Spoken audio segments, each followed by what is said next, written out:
Hello. I'm probably starting like a few seconds late. It's always kind of weird how the timing for going live. Um Anyhow, I want to read some comments and a few things, and as I was going through the comments of a video, the last video I put up where I was talking about the Mandela Effect. There was a lot of comments on there, and we won't get through all of them, but I do want to read through some of them and talk about. First of all, I have the chat in front of me here, so I'm gonna keep that in front of me, and so I might, I'm sure I'll have questions of my own that maybe you guys in the chat can help out with, help me understand some things. And also, we will. There's a few things that we're gonna do, and one of them is we're gonna watch a video that I was watching today. Not the whole thing, on Brian Stavely. I don't know which channel. I just saw it. I forgot what it was. Actually, let's see here. I can find it. It was called UTR, Reverse Engineered Reality. And it's Brian Stavely, DOR, it looks like. But we'll look at that, and then we're also going to talk about the kingdom of God. And a time when the kingdom of God, basically a time when there was this dominion, and the people, the saints of the Most High, they took this dominion away from someone who had it, or it was a kingdom that had it. And it's important because I think it's part of this story that we're all talking about here. And that kingdom is one that lasts forever. It's eternal. And so that's the kingdom of Jesus. Whatever, there's so many different things. We could call it a 1,000-year reign, or the millennium, or there's a lot of things we could call it. But you guys know what I'm talking about. New Jerusalem, Mount Zion. And when he comes and he destroys those kingdoms, that is possibly what we're going to be talking about. I obviously have something to say about that. But the cool thing is that we're talking about it, whether I see it different than you do, or I don't see the Mandela Effect really to be. Now I'm not gonna say it. I don't really have too much of an opinion about it. Like I said in my other video, I haven't spent a lot of time. I've listened to Brian Stavely for years, however long he's been on YouTube. I just sit back and listen, and I've commented once or twice about it, but just like in comments. But I guess it's really what's important, and you guys know that the scriptures are important, and maybe some of you don't think they are.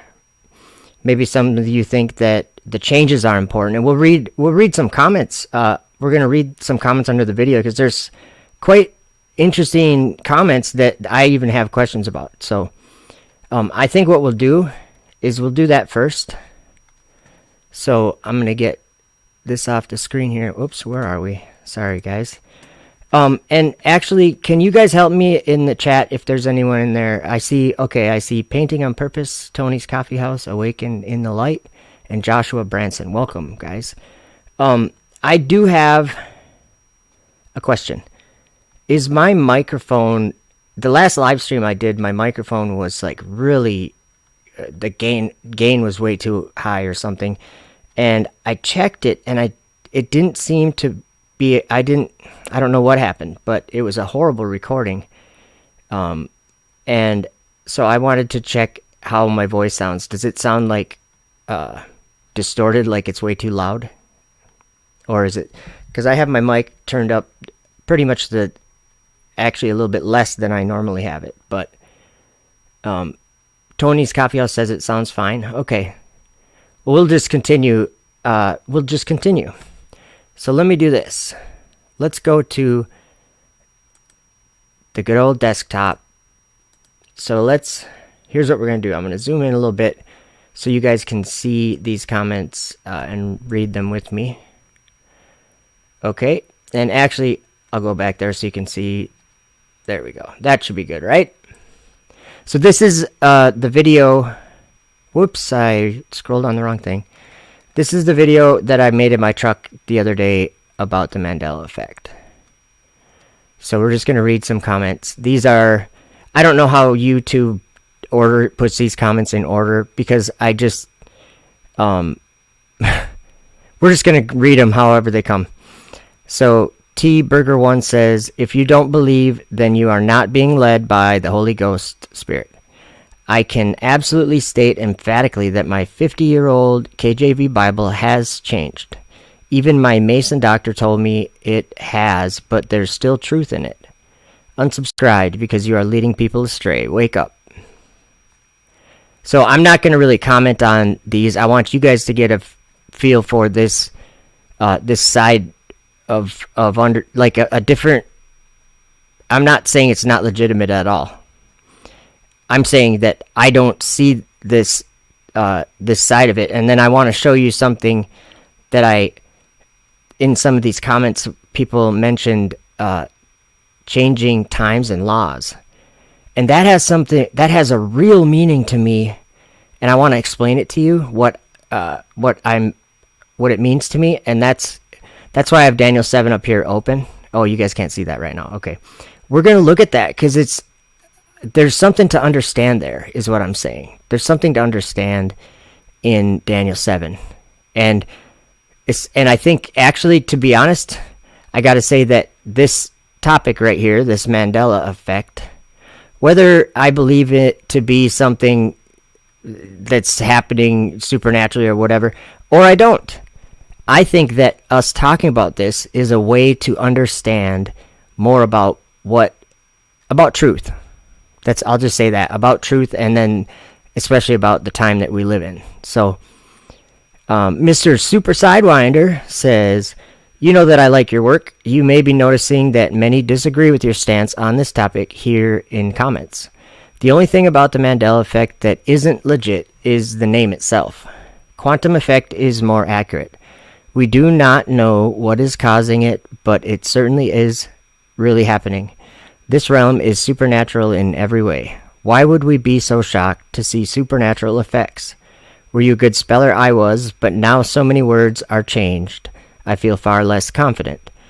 This feels like a rant without research. This has affected every aspect of this place. Spelling, geography, car logos, people names, scripture, animals, history, statues, idols, etc. Maybe watch some of Brian's short list. An awful lot of smart people strongly disagree with this stance. I am one of them. See, I like comments like that. We can disagree. It doesn't mean anything, really. Just means we disagree. But I appreciate just the information in that comment. You know how people are like, oh, where do you get your information? Do you just believe anything? No. Every one of us gets our information by doing what I'm doing right now, and what we are doing right now. We're reading, and we're getting Mr. Super Sidewinder's info. He entered a comment for free, and then I get to read it. I don't even have to pay to, well, I guess internet or whatever, but you get what I'm saying. It's free. And he's commenting. This is open dialogue that I think no matter what, if comments can be like that, then I think both parties commenting gain something. And, you know, like the previous one, I'm unsubscribed because you're leading people astray.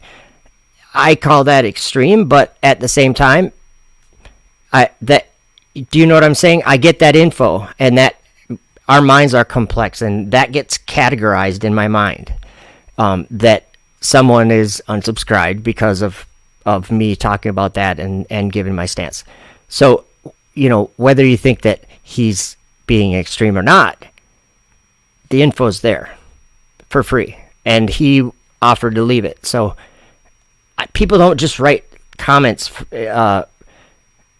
to screw with someone. They write comments because, I mean, when you comment on something, unless people are joking around or whatever, it's a serious comment, especially if we're talking about something like this. So I don't want to keep talking so much, but so I was going to say too, 21 people liked that comment. So Chris from South Jersey says, the insignificant changes like the Berenstain Bears specifically started my walk. Before this, I was completely distanced from God, a sinner, a lover of evil, and all things offered here.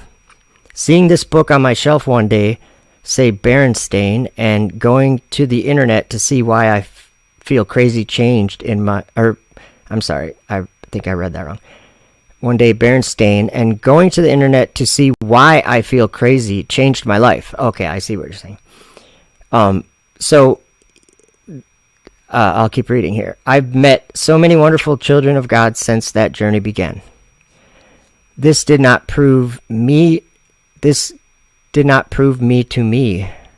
I'm sorry if I'm not reading this right. This had me separate and disconnect from the evil of this world, seek God and truth. This led to coming back to God when witnessing incremental changes and flip-flops before my own eyes, with others witnessing the exact same all over the place. The more I saw this, the closer I became. The more I got into the scriptures, the more I live my life the way I believe I should. As for the Bible changes, specifically Isaiah 11 verse 6, when it first changed from lion to wolf and eyes were on it, they had the same type of response. I respect your opinion. It is just a common one. Then it incrementally changed into other versions of the Bible. The versions used to debunk the change and say it was only the KJV and it's corrupt and he's a Freemason, etc. They changed to wolf. All the debunkers went into hiding, and those that heard but did not look just called us the boy who cried wolf, when in reality the sky was falling. I didn't think my reality could change like that either, but apparently we don't know very much about this place. Me is real, pay and attention. Ask God for guidance. Much love. 27 people liked that comment. So here's what I appreciate. Chris from South Jersey took his time, and either on his phone or his keyboard or however he put this comment in. All that information. That's a testimony. You know what that is? That is a testimony. So this is one of the comments that interests me, and it was not just this one that said that this started their walk, or that this pulled them out of the things of this world, or however you want to put it. I think we all get the idea. But that's what he's saying here. And how can I argue with that? Right? What would be the whole point of trying to share the truth with someone? It's to bring them to the truth. And who is the truth, I should say. So that's awesome. But I want to understand, and I actually want to analyze that too. Not that I'm doubting it or anything like that. What I'm saying is I want to analyze it, because some things may have happened, and I'm talking about, some of these people, I'm sure, jumped off the globe, or however you want to put that. I think most of these people, they don't think that they live on a globe. And I want them, every one of these people that has a testimony like that, I want them to, just for themselves, think about, is this part of, we don't know what God's wrath looks like. We don't know what we get a glimpse of it in like Revelation and stuff, but I don't think we understand exactly what's going to happen. Nobody does. Or should I say is happening. So, thank you for the comment, Chris. Awakened Saint, I'm a fan. Whoops. I appreciate you pointing out your position and the way you presented it. Two things to consider. You said the Bible can't supernaturally change. Belief can be the enemy of knowing. Second, there is almost endless evidence that this phenomena has and is still happening. Keep an open mind on it. I strongly suggest praying and asking God in Jesus' name to show you what is going on. You are a wrench on my channel and still are because I know you can't be shown this effect. You have to see it for yourself. Thank you for being respectable. And so you know what? I like Awakened Saint, previously Airborne Saint, is one of the coolest dudes on that talks about any of this kind of stuff. Of course, I met Awakened Saint, or I didn't meet him, but I subscribe to your channel and check out your videos, and that I think I'm not sure, but I'm pretty sure that was probably because of David Beverly, Jesus Freak Computer Geek. So, because I follow him around too, I like to hear what you guys have to say about this stuff. And actually, Awakened Saint, you were playing a video this week. I don't remember exactly what day it was. My week's all jumbled up. And it was, I don't know who it was talking about the Bible changes, but I was listening to it for quite some time. And I don't have the video right in front of me or anything, but what was interesting to me about that was that's actually what made me make this video. The video I made yesterday about Mandela Effect, because there is whether we see the same thing or not, you did say here something that was interesting, and still are, because I know you can't be shown this effect. You have to see it for yourself. So when someone that I respect and follow, or whatever you want to, I'm subscribed, when he says that, and I know he hangs out with David Beverly too. Another guy that I have a crazy amount of respect from, that I learn a crazy amount of things from, whether it be on this topic or not. So when these comments come in, I like to try to understand what they're saying. I like to try to understand, and I take this part right here. I know you can't be shown this effect. You have to see it for yourself. So that's why I'm gonna, I'm looking into these things, and I have been for a long time. I mean, I just haven't made videos about it. I watch Brian Staley's videos, and he's on Karen's channel. I watch Karen all the time, and all I'm saying is that I'm not this isn't my first time I'm hearing about it or something like that. First time someone was talking about it, I was listening in. That's all I'm saying. But so let's read the next. Thank you. 19 people like that comment. Thank you, Awakened Saint. Jeffrey says the Mandela Effect is 100% absolutely real. There has never been such a wake-up call that the world we live in isn't what we've been told as the Mandela Effect. It really, really matters. 28 people like that. So thank you for the comment, Jeffrey. Here's where I might disagree with that, and I think you might also understand why I'm saying it. I think that learning that the very creation that we live in is not what we were taught, and that it took me 38 years to figure that out. It didn't take me 38 years to figure that out. That was something revealed from heaven. It's truth revealed from heaven. So what I'm saying is that whatever the Mandela effects are, or end up being, or whatever, however, like I agree with some of the comments that I was reading that's saying we don't understand everything.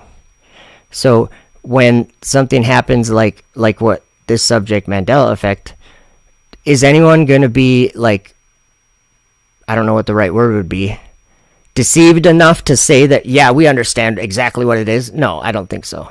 And actually, that's something I like about what Brian Staley says. He says, do I know everything about it? Do I know everything? Am I right all the time? Absolutely not. And that's what it's like. I almost called this video, let's speculate about Mandela Effect, because I think that's one other way to gain information from other people and So anyway, let's go to the next comment. Post anything 3.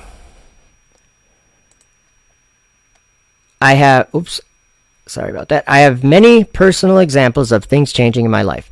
One example is when I was in high school in Australia. One morning during the student attendance name tick-off, we were told by our teacher that Steve Irwin, the Crocodile Man, passed away. I remember the whole school was in shock, and he was the Aussie favorite. Good day, mate. Wait, this little guy here. We always used to do that at work. Sorry, I'm interrupting the comment, but that guy was cool. He was hilarious and full of energy. I remember that too. So, all right, 20 years. Imagine my surprise when 20 or so years later, the news said he was killed by a stingray. He was killed by a stingray. And I remember that too. But also did they say he wasn't? Or what do you mean? And I don't expect everyone to be here that left a comment. I am interested in maybe someone else knows what she's talking about, or he's talking about, sorry. What Post Anything 3 is talking about. Imagine my surprise when 20 or so years later, the news said he was killed by a stingray. That's how I remember he was killed by a stingray. That's what I remember. And I haven't thought about that for a long time. But we always used to, at work, like on break, we'd see a wasp and be like, this little guy here, he's really mad now. And it was kind of a joke that we would always do. But, okay, so also the Ford logo. All my life, I'm a Ford man. It definitely was different. Then I have clear memories of the Monopoly Man, Judge Judy, and her gavel, and many more. Either I'm crazy or these things actually happened as it seems confirmed by others. I think we should all keep our minds open to anything and everything is possible. We will never know why or what is doing it. All we need to know is that the world isn't what we were told it is. So please, Joe, don't isolate Mandela believers, as we all are one. Thank you. Thank you, Post Anything. 11 people like that. So here's, I'm just quickly commenting on something, and it's actually kind of the same thing again. I like this right here. Don't isolate Mandela believers, as we are all one. That's cool. That's something that's worth pointing out. That's something that's worth thinking about. And actually, right here, I'll give you a flash sign of what we're going to talk about. Because we'll get to a comment sometime here that talks about changing times and laws. And there were several of them. So thank you, Post Anything.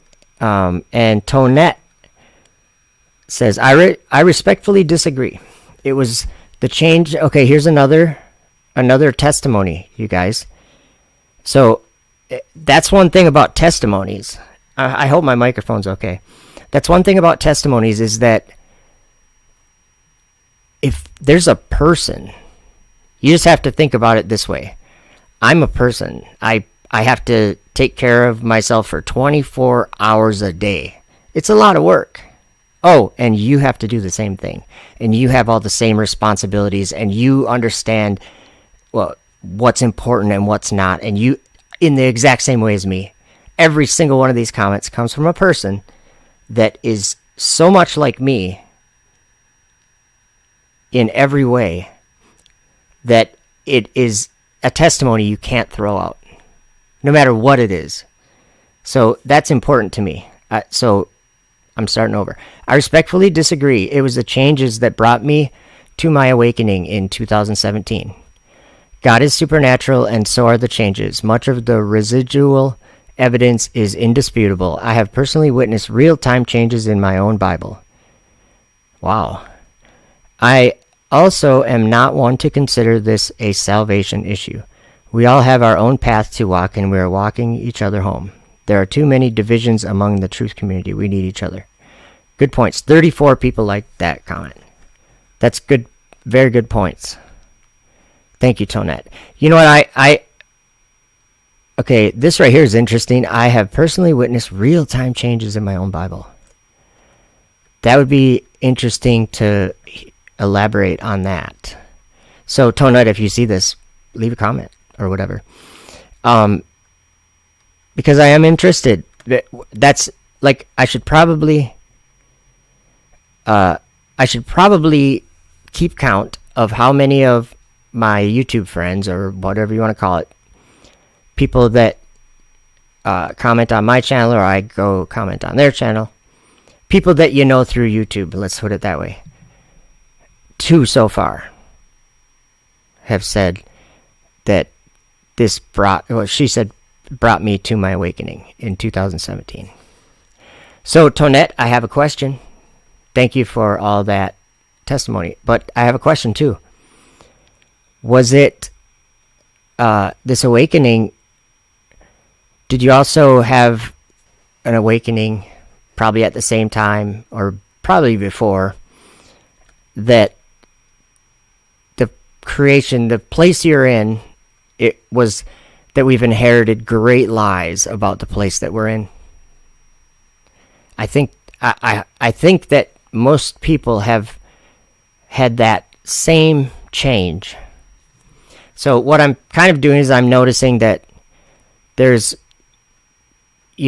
some sort of timing to truth coming into our world. There is. But I don't think you could nail it down to a certain day or something like that. But there's a lot of people, like I was about the same time, like in 2016 and 2017, my life changed. Everything in my life changed. Not changed, I shouldn't say that. Well, it did, but I believe myself that the spirit of truth came into this world, and whether it came by an angel or whether it's Jesus uttering his voice from the clouds, whatever it is, truth is in the Word of God, right? So that's interesting. Truth came out of the Word of God, and you know what? Let me share a verse with you guys. Let's just look up John. I just want to show you guys something. One of my favorite verses in this book of John, this Gospel of John. I think you guys can. So many of you will be able to relate. Jesus Free Computer Geek is here. He says, Joe, you are aware of how people get angry when you tell them about enclosed earth. That is because there's a demonic stronghold. It is the same with quantum effects. The changes are in every area of our lives. God has allowed this so that people would be shaken out of the matrix and would come out of Mystery Babylon. Thank you.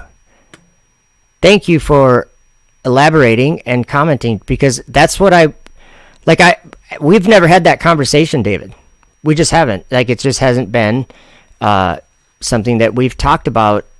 I don't think we've ever talked about it. I mean, I think maybe because I think David knows that I'm not saying, oh no, Mandela Effect is nothing. No, that's not what I'm saying at all. So what I'm saying is that I don't quite understand a good part of it, a good amount of it. And so comments like that really help me. The changes are in every area of our lives. God has allowed this so people would be shaken out of the matrix and would come out of Mystery Babylon. So that actually, David, you'll like this then. Whoops, because this verse is, who's doing the shaking.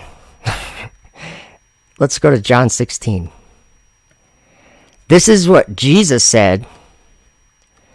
Whoops, I'm just going to go to the whole thing here.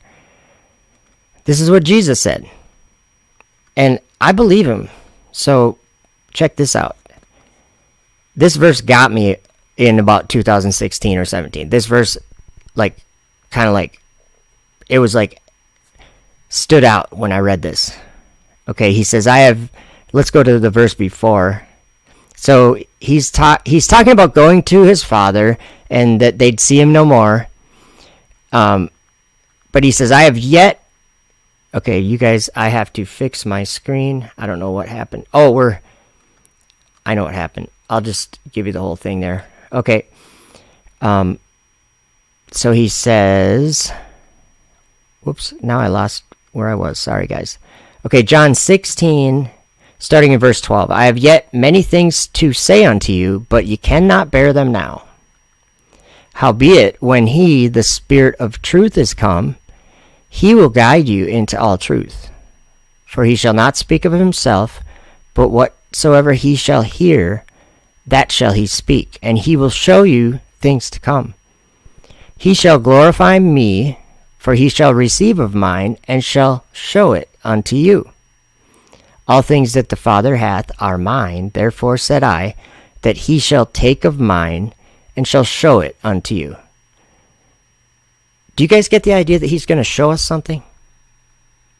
So, yeah, that, like, I love these comments. Monica, welcome. Scamoni S, your comment is actually our next one that we're going to read on the video. Okay, good to see you. I love it that you speak about it. Just joined in. God bless you. Good to see you. And Susan Donahue's here. Dwayne Glower. And this is awesome. Let's see here. Are you lying? Says saying God changed himself is lying. You know what? I think saying comments like that, you have to. Are you lying? Let me see if you can do what I'm doing here. Okay, what I want you to do is to remember that every name in this chat here, anybody watching this, is the same type of person that you are. I'm not saying they like the same hobby that you like. What I'm saying is that they wouldn't be here or, be listening to this if they're, like, the reason why I'm talking about it isn't to entertain somebody. I'm talking about it because I want to understand without bias some of these things. So what I'm saying is that I think that there's something to understand, and maybe none of us understands it. So if we talk about it without accusing people of lying, it would be easier. It would be better, because I don't think anybody's here's gonna lie. Like, I mean, not. Do you get what I'm saying? So anyway, so I'm starting to read the chat a lot, and thank you guys for being here. But let's go back to this, and I guess you were second to the next comment, Monica. We have Moneybag73 says the rabbit hole for this incredible phenomenon goes very deep. There are thousands of changes, but for some reason, not everyone can see them. Many of us need to be awakened to them by others for them to become apparent. Thank you, Moneybags73. So, do you guys see that? Like, I have to listen to what other people say about this before I can understand more about it, right? That's how we all learn about things. Read about it, learn about it. You get it. So thank you. And yeah, and many of us need to be awakened to them by others. Yes, that's definitely true. I could show you that right in the next chapter of John. And I'm just doing this because it comes to mind. So when it comes to mind, I'm like, yeah, that's what's happening. Jesus prayed, and he said, he prayed like almost what that comment said at the end. There's people that, he said, blessed are your eyes for they see, and your ears for they hear. And he talked about your eyes are seeing the things that many prophets hoped and wanted to see but didn't see. And I think that some of these things that are seen are because we're in those times when the scriptures would be like in Luke 24. He made them understand the scriptures. But before that, it was like cloudy or whatever. But then he made them understand them. So that, I think we could relate some of that too. But in John, so he's praying for these people. He's praying for, let me go down. And I'm not going to try to make it last forever here about this, but it's just something worth mentioning. He says in verse 18, so he's praying, and he says, as thou hast sent me into the world, even so have I also sent them into the world. And for their sakes I sanctify myself, that they also might be sanctified through the truth. And then he says, then he mentions another group of people. He says, "Neither pray I for these alone, but for them also which shall believe on me through their word, that they all may be one." Do you guys see that?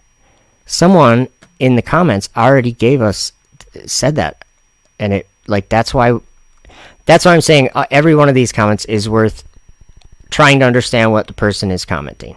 Be genuine, really, because maybe when the internet first started, there was kind of this idea that people on the internet were fake, or that it didn't matter what you said to other people on the internet or whatever. But our world has become really complex since then, hasn't it?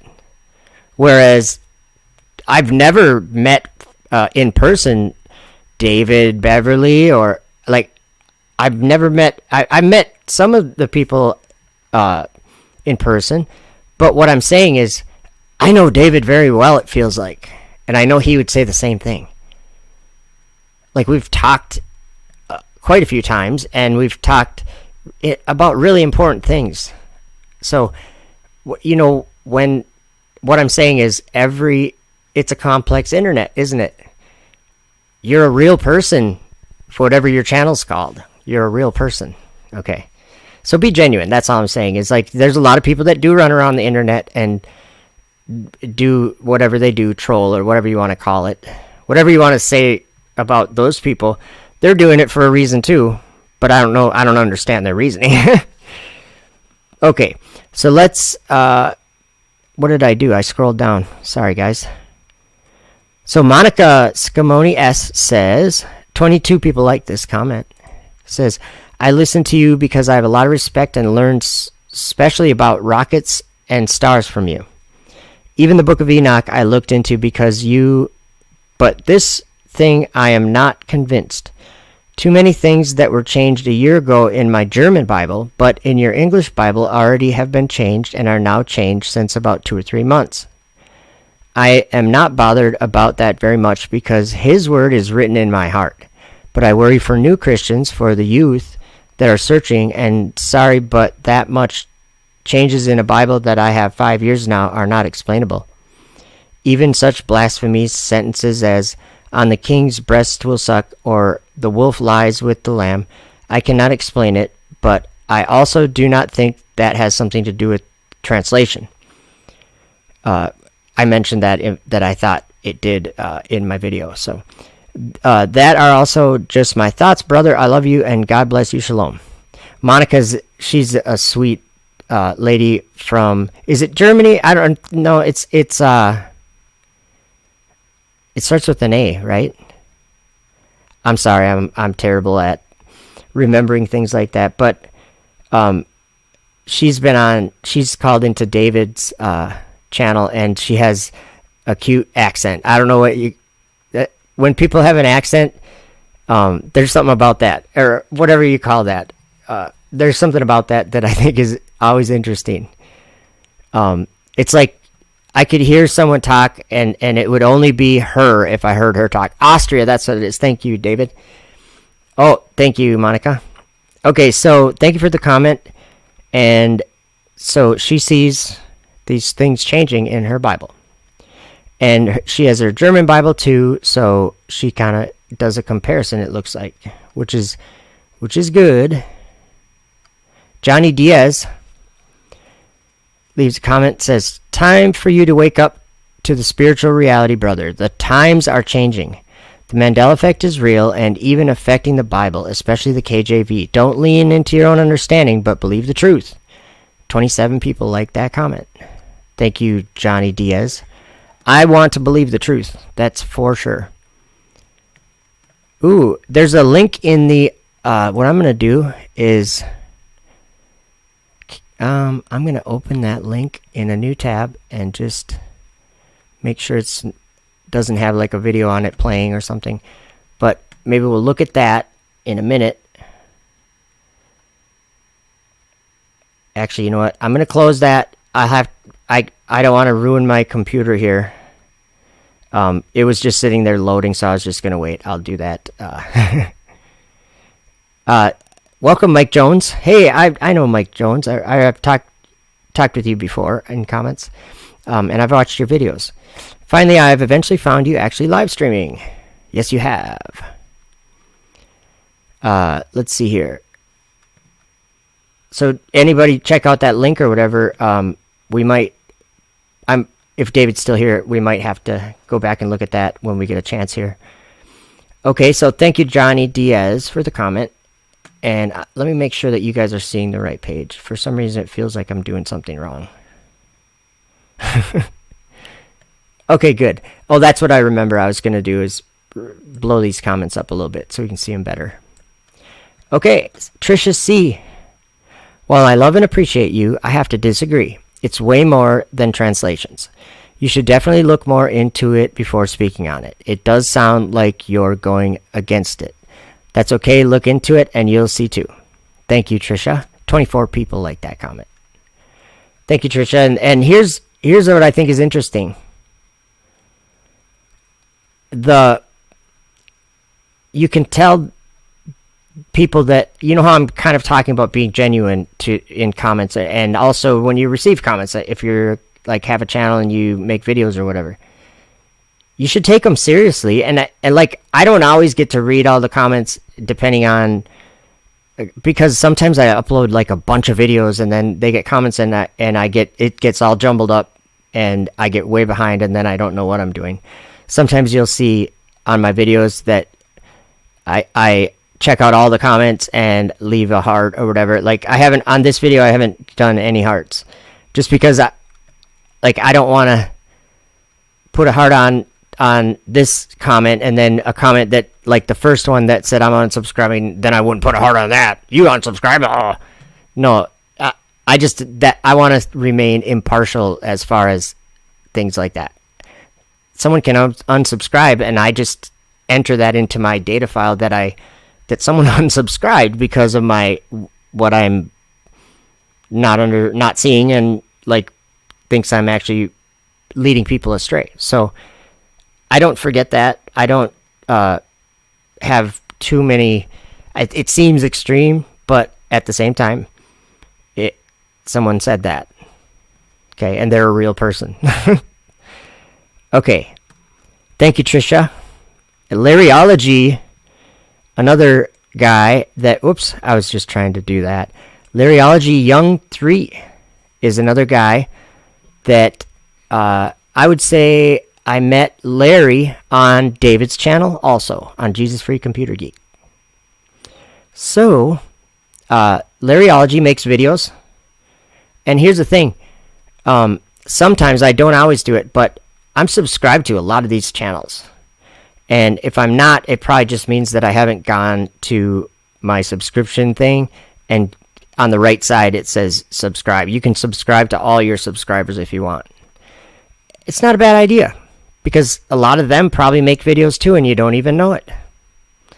So, like Mike Jones makes videos. I don't know, maybe not always, but recently made a video or two. All I'm saying is Mike Jones has something to say if he's making a video, right? Same thing with anybody that's making a video. It's worth checking out. Okay. Larry says, I disagree as well. My hard copy KJV I preached out of 20 years ago has changed. I can't preach about wineskins anymore. Love you, Joe. 28 people like that. Larry makes videos in his truck, and it's just classic. So, and they're good, always good content. Make you think content, you know. Thank you, Larry. I think Chris Christensen left a comment already. Is that right? Up here. Oh, that was Chris from South Jersey, I think. Chris from South Jersey. I got that mixed up. Chris Christensen says, by the way, I always look forward to your videos. I feel like you are at the next level of truth of where I'm at, and I appreciate your research and your discernment. Thank you, Chris Christensen. I appreciate that. One person like that. So let's see here. Jennifer Keisling. If I said that right, I hope I did. Effed Up World, good to see you. Heart. I grew up reading KJV. I have been studying KJV for years. I did not think it was possible for the Bible to change. I was wrong. My Bible used to say trespasses in the Lord's Prayer, and now it says debts. In the same Bible I have read for years, changed while in my house. This is prophecy being fulfilled, and we are warned about it throughout Scripture. Please trust your memory and continue to pray for discernment. Much love. 18 people like that comment. Thank you, Jennifer. And that's something that I think we all should do. Concerning all truth, whatever. You know what? That's something else. I'm not going to look it up, but you know in Revelation when it says they followed the Lamb whithersoever he goes. Or, yeah, wherever he goes. It kind of feels like that sometimes. And I think I've talked with Jesus Freak Computer Geek about this. Sometimes it feels like, and I'm talking about like seeking the truth. I never would have imagined that the globe was so fake. And here's the thing. The reason why I say my age all the time it's because it's part of my testimony. My age is.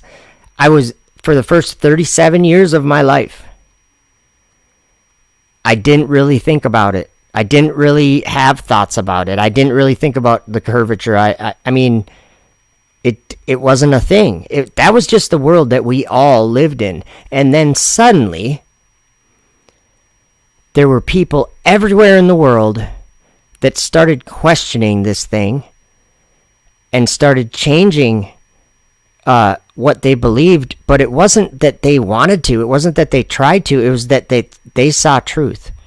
And then when you see, this is another thing David, I learned from David because he points out things. David Beverly, Jesus Freak Computer Geek. He said, once you become aware of something, like the truth of something, and it's like you didn't learn it because it was taught to you. You learned it because you saw it, and so you knew it was truth. You can't turn your back on that. You can't go against that ever again. If it's something, and maybe David can put it how you worded it in the comments in the live. He said once you see, basically I think he's just saying once you see truth, everything else that would try to be competing with it or whatever it doesn't exist because you know what the truth is. So that some of that stuff is truth is very important in the time we live in, and I mean there's so many scriptures about that. You know that New Jerusalem. I don't remember what book or where it is, but I read in one of those books, I don't know, I think it was even in the Bible. It was called the City of Truth. New Jerusalem. The Kingdom of Heaven, or Kingdom of God. New Jerusalem. The one that comes down out of heaven from God. That's called the City of Truth. That's pretty cool. So thank you, Jennifer, for the comment. And this is interesting. This prophecy being fulfilled, we are warned throughout Scripture.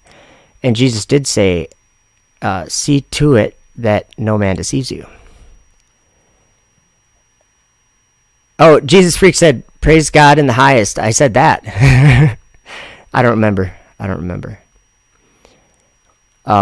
So let's read some more comments. Dunny Sitter says, Truth Shock TV is another channel with some good coverage of the Bible changes. The Mandela Effect is the real deal. 11 people like that comment. Thank you, Dunny, for the info. I think I've subscribed already to Truth Shock TV because they do come up in my subscription feed. Another one, a dog named Boo says, excuse me, I think I just burped. I don't know. I hope you guys didn't hear that. Truth Shock TV says, listen to his videos, come back and explain. Oh, I'm sorry, I screwed that up. A dog named Boo said, Truth Shock TV, listen to his videos, come back and explain these things. Please, I'd love to hear your thoughts. Maybe I will. And I know that I've seen the Truth Shock TV. I think I'm subscribed, but I haven't I would remember if I watched a recent video of theirs, and I haven't. So I've seen them on the subscription page, but I haven't clicked. So I will now. Maybe I clicked once recently, but I don't remember specifically. Hard Truths says, I don't usually comment from my channel. I usually comment from another account called Time is Short. I use this account so you can easily find my channel because I have some things to share with you. I think you're looking at it from an earthly man's point of view and not a spiritual point of view. See, I didn't think about that. I didn't, that's why it's important to hear perspective from other people. I think you're looking at it from an earthly man's point of view and not a spiritual point of view. If you were an average person and not a follower of Christ, what would happen to you if somehow I could change all kinds of things that you clearly remembered from your past and I made them all different? This is called detachment, and what it does is, in the spiritual realm, causes you to spin because you no longer know who you are, where you came from, where you're going, if anything's true, if anything's real. And when you're in this state, you can be controlled and manipulated by the demonic realm. If you think that this is too far-fetched, then you really need to look a bit more into the spiritual, because the things that are happening do matter. The Mandela Effect, whether it's real or a psyop, is causing people to disassociate, which in the spiritual realm is cutting them loose from all their attachments that held them down to firm beliefs, and now they wander lost. If you don't think that has power for the demonic realm, then I'm just going to have to disagree with you, because it does. Anyways, this is my channel. Let's do a collaboration sometime. I really like you and your videos. Check out some of my videos and see if I'm the kind of person you might want to do a collaboration with. God bless. Well, just from your comment, it sounds like, so far, I got more to read. I didn't see that. As far as the Bible goes, if you think that a Bible can be on its 20th version and it hasn't been changed, then you are being deceived. I trust the King James Bible, but I can show you in all kinds of other Bibles where changes have been made to promote deceptions. Again, I urge you to converse with me. Hard Truths, maybe I will. That's what I like about YouTube comments too, is that it's almost like a record of, like, when I think of that in the future, I'll be like, someone said to go watch their channel about this. Like, Brian Staveley commented on here, and we'll read his comment too. And he left me a link to a playlist that I obviously started watching, but that's not the video that we're gonna watch Brian Staveley on in just a little bit. We'll go with we'll get to his comment and then we'll watch the video.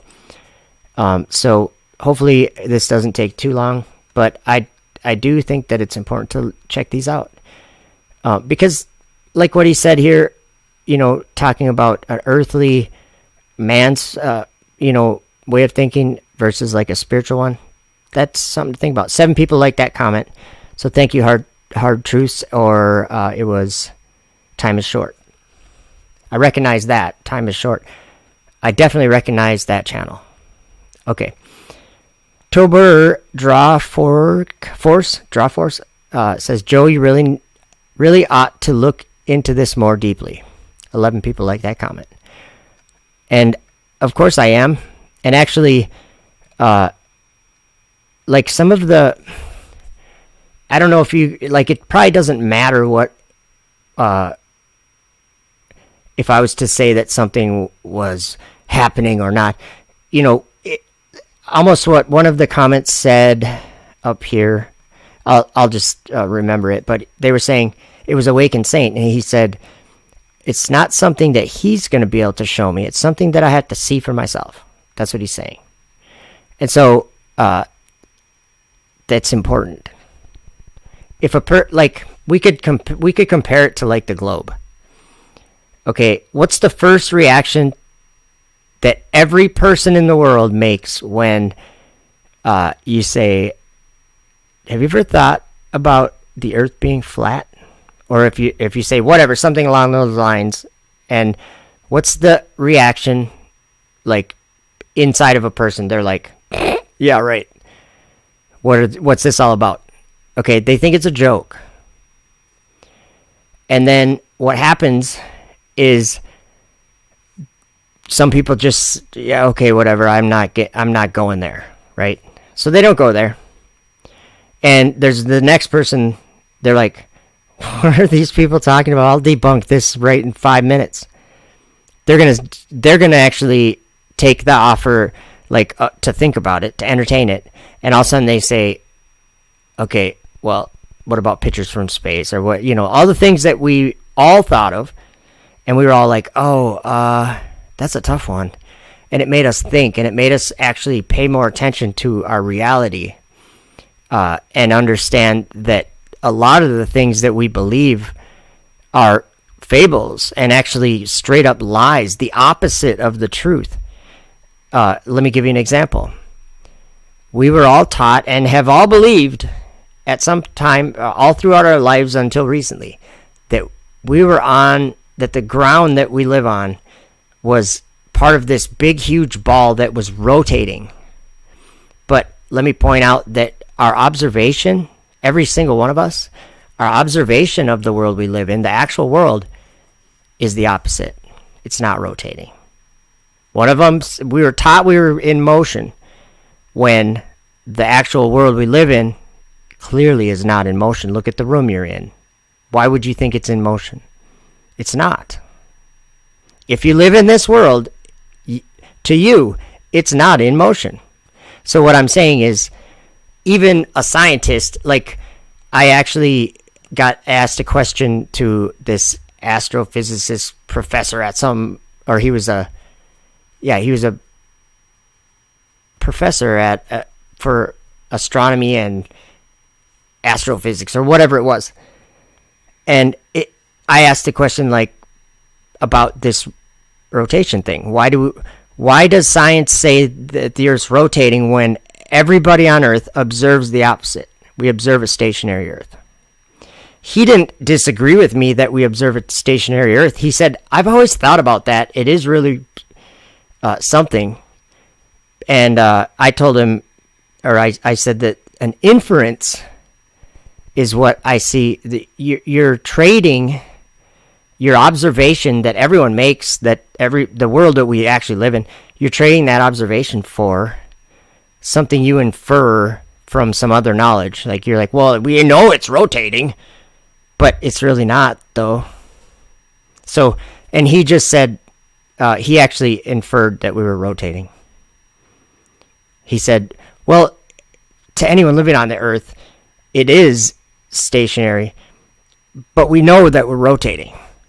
And so he ends with the inference and chooses that, which has nothing to do with the actual reality we live in, which doesn't rotate. So there you go. That's my example. I went really long with that. And actually, because maybe if we have time, I will play an audio recording that I just made of something talking about actual reality, the one out your front door. The one when you go out the front door, that world, the real one that you can touch, that you lay in your bed on, that real world, the one you're in right now, doesn't move, doesn't rotate. It's still, it's solid. There's earthquakes. That's the only time it ever moves. So, and people will say, relative to what? You tell me. You're the only, if you didn't have eyes and you didn't have ears and you weren't in this body that you're in, none of that, nothing would exist. You have to perceive something for it to exist. Like, so we perceive things in the sky. We perceive tangibly. Things are tangible on the earth. The things in the sky, they're not so tangible. You know, there's a lot of claims that they're tangible, but I think a place of a dark abyss, like a big, deep, bottomless, endless abyss that they call the solar system, I'll bet you there's something sinister going on there that, of course we landed on the moon. Of course we went to Mars. Of course all these great things happening in the sky, kind of like the Tower of Babel. Let's build a tower up high up to heaven. Well, you know SpaceX Dragon? This is something that I have said for a while. The Dragon has cleared the tower by far. So anyway, Thank you guys for the comments. Barry Ross says, your Bible has definitely changed, brother, along with many other things. It changed. Maybe it requires prayer. I don't know. But it's definitely real and happening. 20 people like that comment. Thank you, Barry. So, as you guys can tell, many people have something to say about the Mandela Effect. Whether it be like their testimony that said, this brought me to this important place that I am right now. Who can argue with that? Like, that's all I'm saying. Whether we believe the same thing or not, we are on the same boat. We, like, when it comes to what would we say if I was to ask someone in the chat, hey, says in Vorse, good to see you. Haven't talked to you for a while or seen you for a while. I haven't been on Facebook much. Facebook it's tough. Facebook is tough. But I did make a post recently about, I posted a picture when I was up on the ISS playing water ball with them tennis rackets. You guys remember that, right? Maybe I can share the picture later. So let's do this. Okay, we're probably going to end with Brian. I'm not trying to be partial or something like that, but we're going to go down to, we're going to read at 9:11, and we're going to read Salted Cedar, and then we're going to read Gary Joseph, and then we're going to read Brian Stavely. And that's all the comments, because then I have some videos that I want to check out, one being Brian. And then I want to explain something about times and laws that you guys may not have thought of before, and maybe you have, but it's just the way that I understand that, and it's quite an awesome story, and I believe that this story is happening right now. So here we go. At 9:11 says, there is really no such thing as the supernatural. It's all natural. This is how nature truly works. The movie line changes and other changes are just small parts of a larger truth. That's an interesting way to think about it. The movie line changes and other changes are just small parts of a larger truth. All right. Thank you. Salted Cedar. Go subscribe. I like Salted Cedar's videos. I don't watch everyone, but he has a good video. And I think it's just, if I remember it, well, he has some good videos, like some, I don't know what you'd call it, music mixes almost, that are like the stories that I like. So yeah. Salted Cedar says, Amos 8:11, behold, the days are coming, says the Lord God, that I will send a famine on the land, not a famine of bread, nor a thirst for water, but of hearing the words of the Lord. That's one to not ignore. So there's going to be a famine coming, but it's of like understanding the scriptures or whatever. It's the hearing of the words of the Lord. That's what we want. And if there's a famine of it, that's no good. So this is I didn't realize it was Salted Cedar that commented on this. Daniel 7:25, he shall speak pompous words against the Most High, shall persecute the saints of the Most High, and shall intend to change times and laws. Then the saints shall be given into his hand for a time and times and a half a time. He says, the word of God isn't ink and paper, it's Jesus. And that, David Beverly has said that exact thing before. He says, the Bible is a book. It's the words in the Bible, or the words of God, that are important. And the Bible just happens to have a lot of them. But so he said, the word of God isn't ink and paper, it's Jesus, which I think is God's point. But the words of God is in the Bible. I'm the one who doesn't go around saying it's changed because I didn't memorize it word for word in a version before the change claims started. I will say there is some very strange and terrible things God, Jesus do now. It's not the lion and the lamb. They're slaughtering people, breastfeeding, and so much more I don't recall and doesn't sound like Jesus to me. I feel what you're saying, Joe, but we've watched this happen. Anyways, have a great day, Joe. Oh, I added a Joe in there. Sorry. Thank you, Salted Cedar. 18 people like that comment. I always appreciate your comments, and I think you're a moderator here too. Okay, Gary Joseph says, thanks for your opinion. Simply put, you're wrong. Thank you, Gary. So Brian Stavely, I'm glad that Brian left a comment. Thank you, Brian. And I do like I like what Brian says, and we'll hear him say it when we watch this video here. Something that I think all of us should at least be saying to ourselves is that we all should keep the state of mind where, I mean, it all depends on what a person believes too. I believe that God is showing this world, whether it be me or not me, God's showing this world. Whoa, that caught my attention, Jesus Freak. That one could be deep. What's that all about? Jesus Freak Computer Geek says, effed up world, Jesus is now described as a tranny in Revelation 1:13. We're going to look at that for sure. For sure. Let's do that, right? Because something like that catches my mind, or catches my attention. I'm like, what? 113. Let's just see what we're talking about here, and then I do want to read Brian's comment, and because I appreciate that Brian commented and sent me a link to a playlist. Okay, 13 says, so John is describing it. He says, and I turned to see the voice that spake with me, and being turned, I saw 7 golden candlesticks. And in the midst of the 7 candlesticks, one like unto the Son of Man, clothed with a garment down to the foot, and girt about the paps with a golden girdle. His head, I think you're joking, right?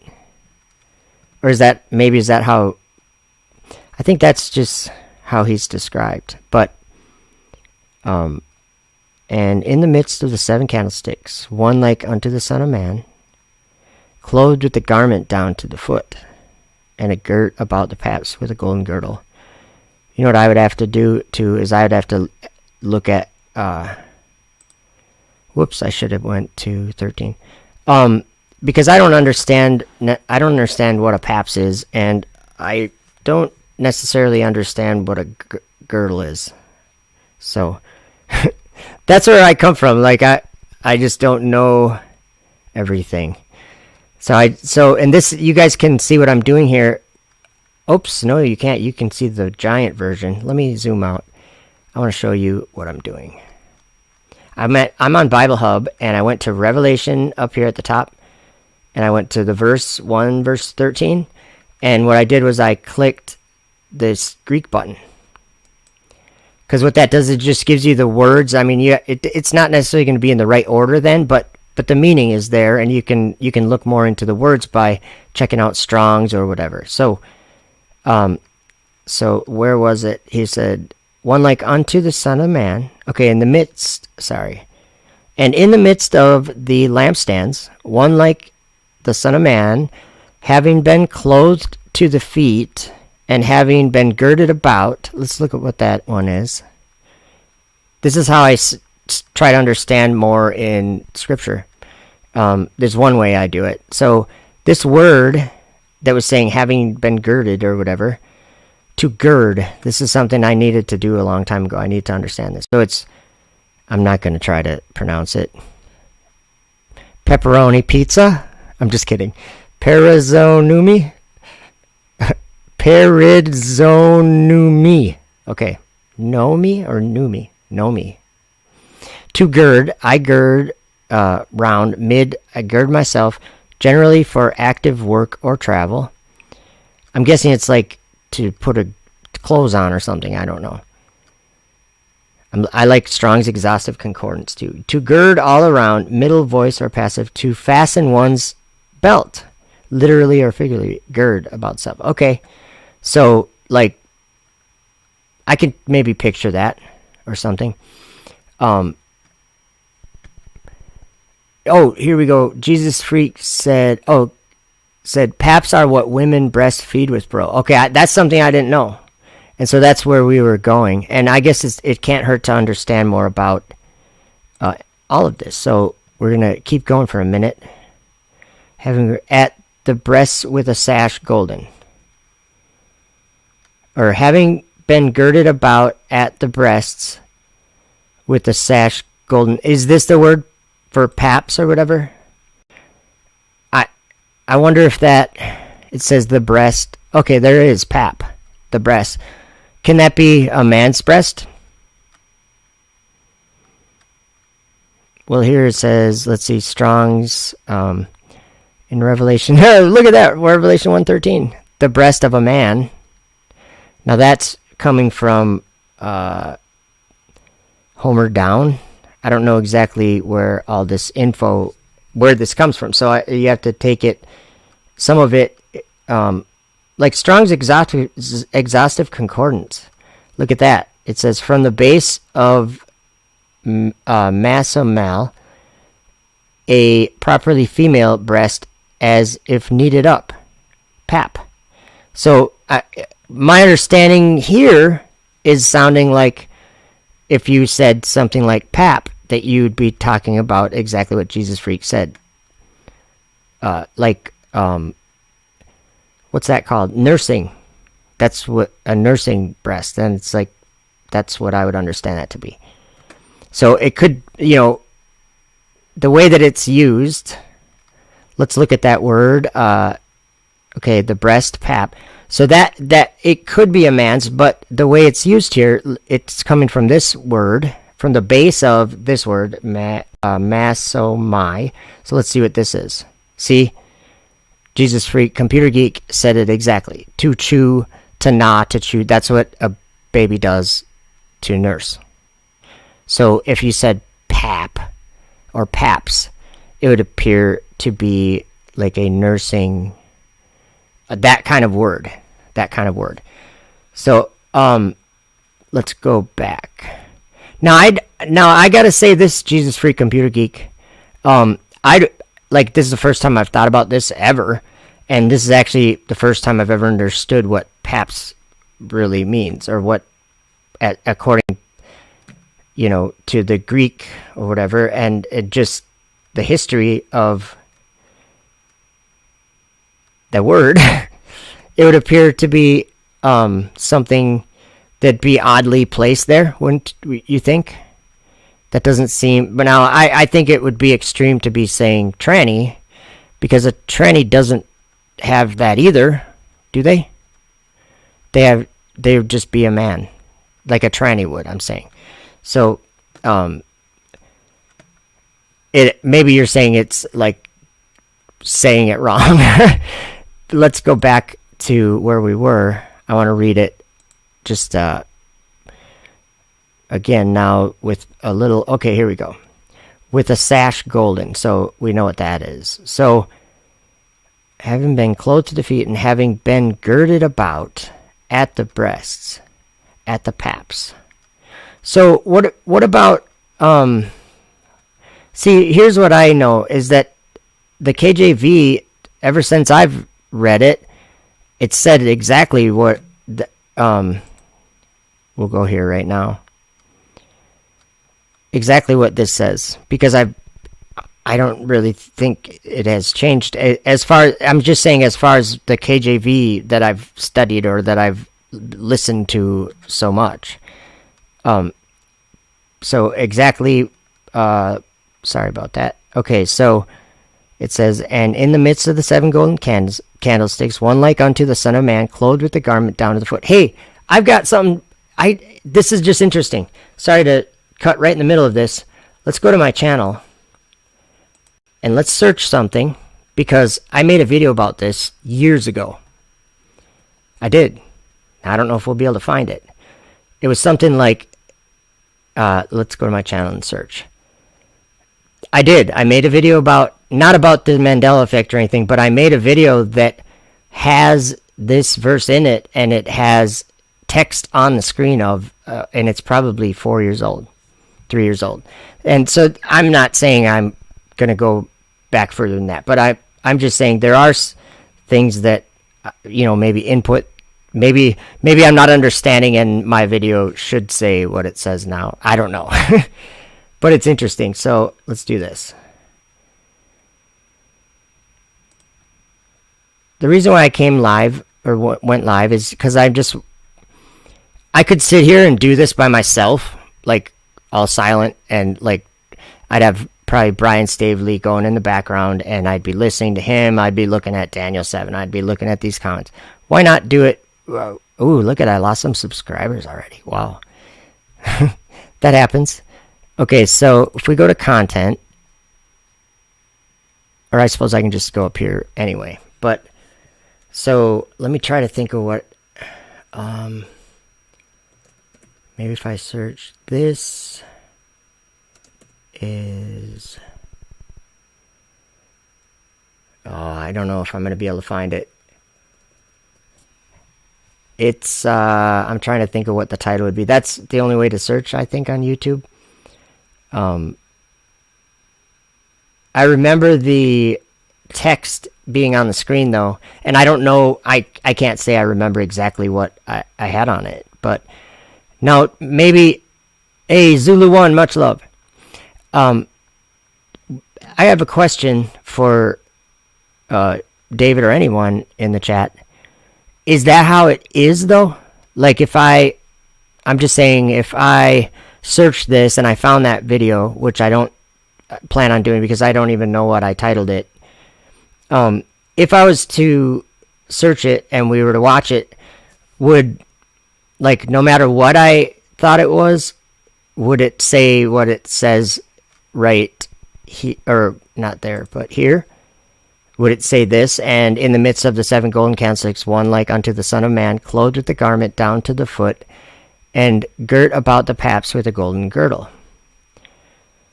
So, what do other versions put? I know where the KJV people say is been changed or whatever.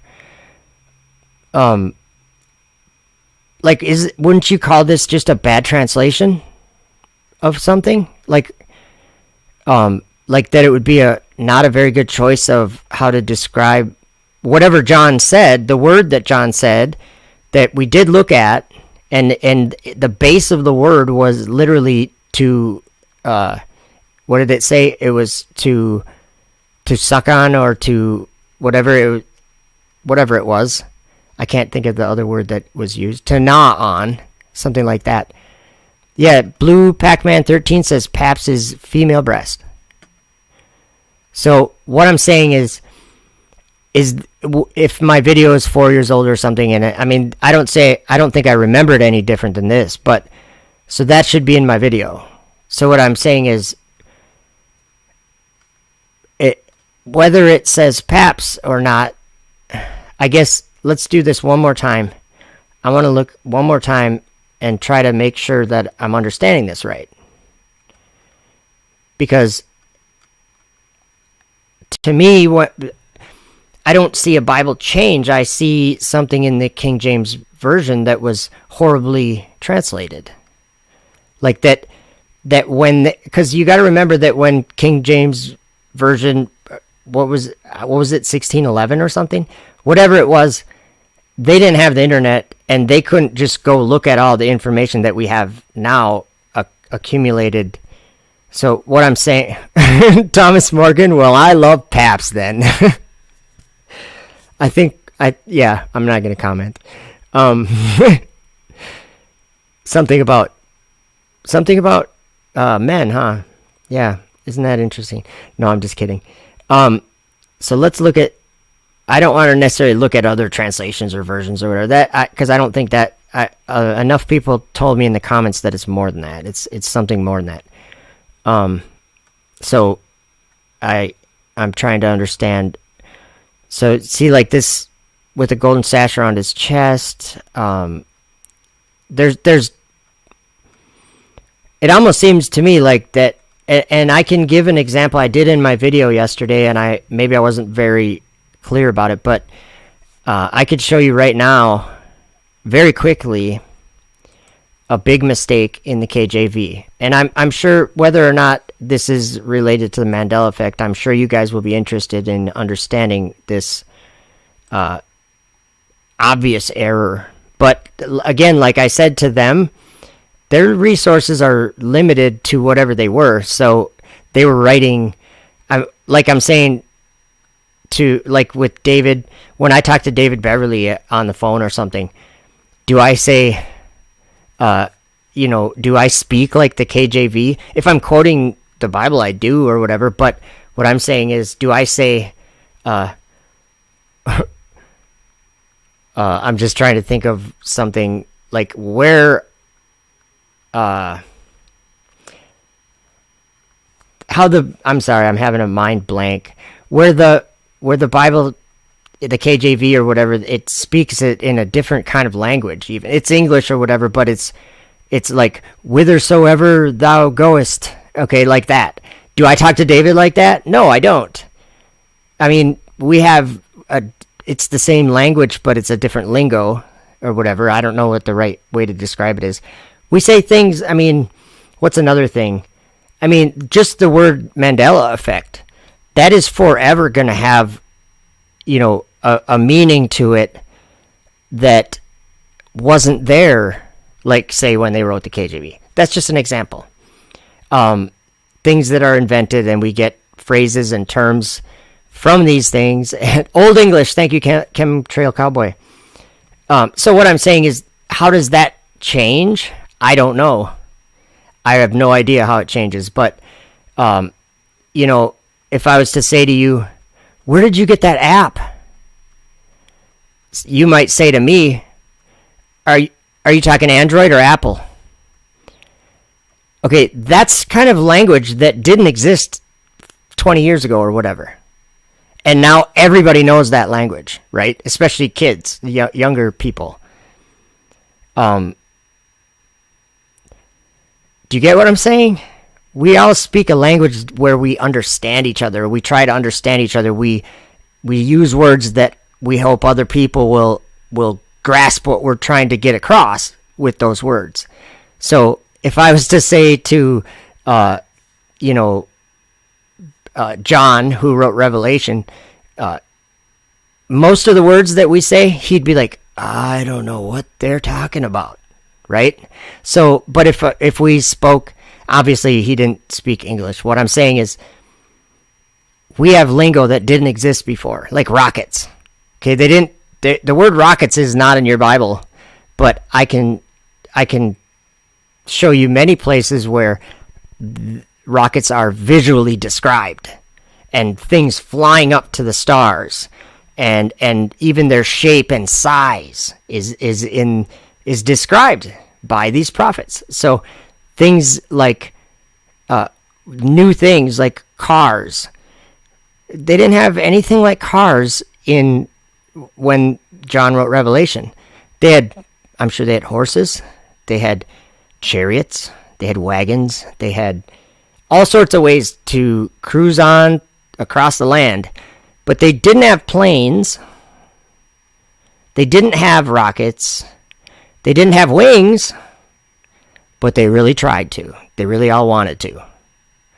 So you and I have been born into a world that had wings and had airplanes and had rockets and have, quote unquote, been to the moon and brought rocks back. Okay, get what I'm saying? We live in a complex world.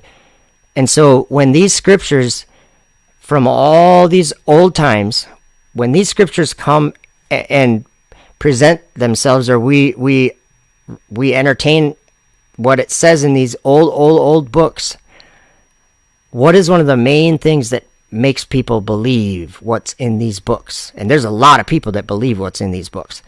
It's because they are valid today.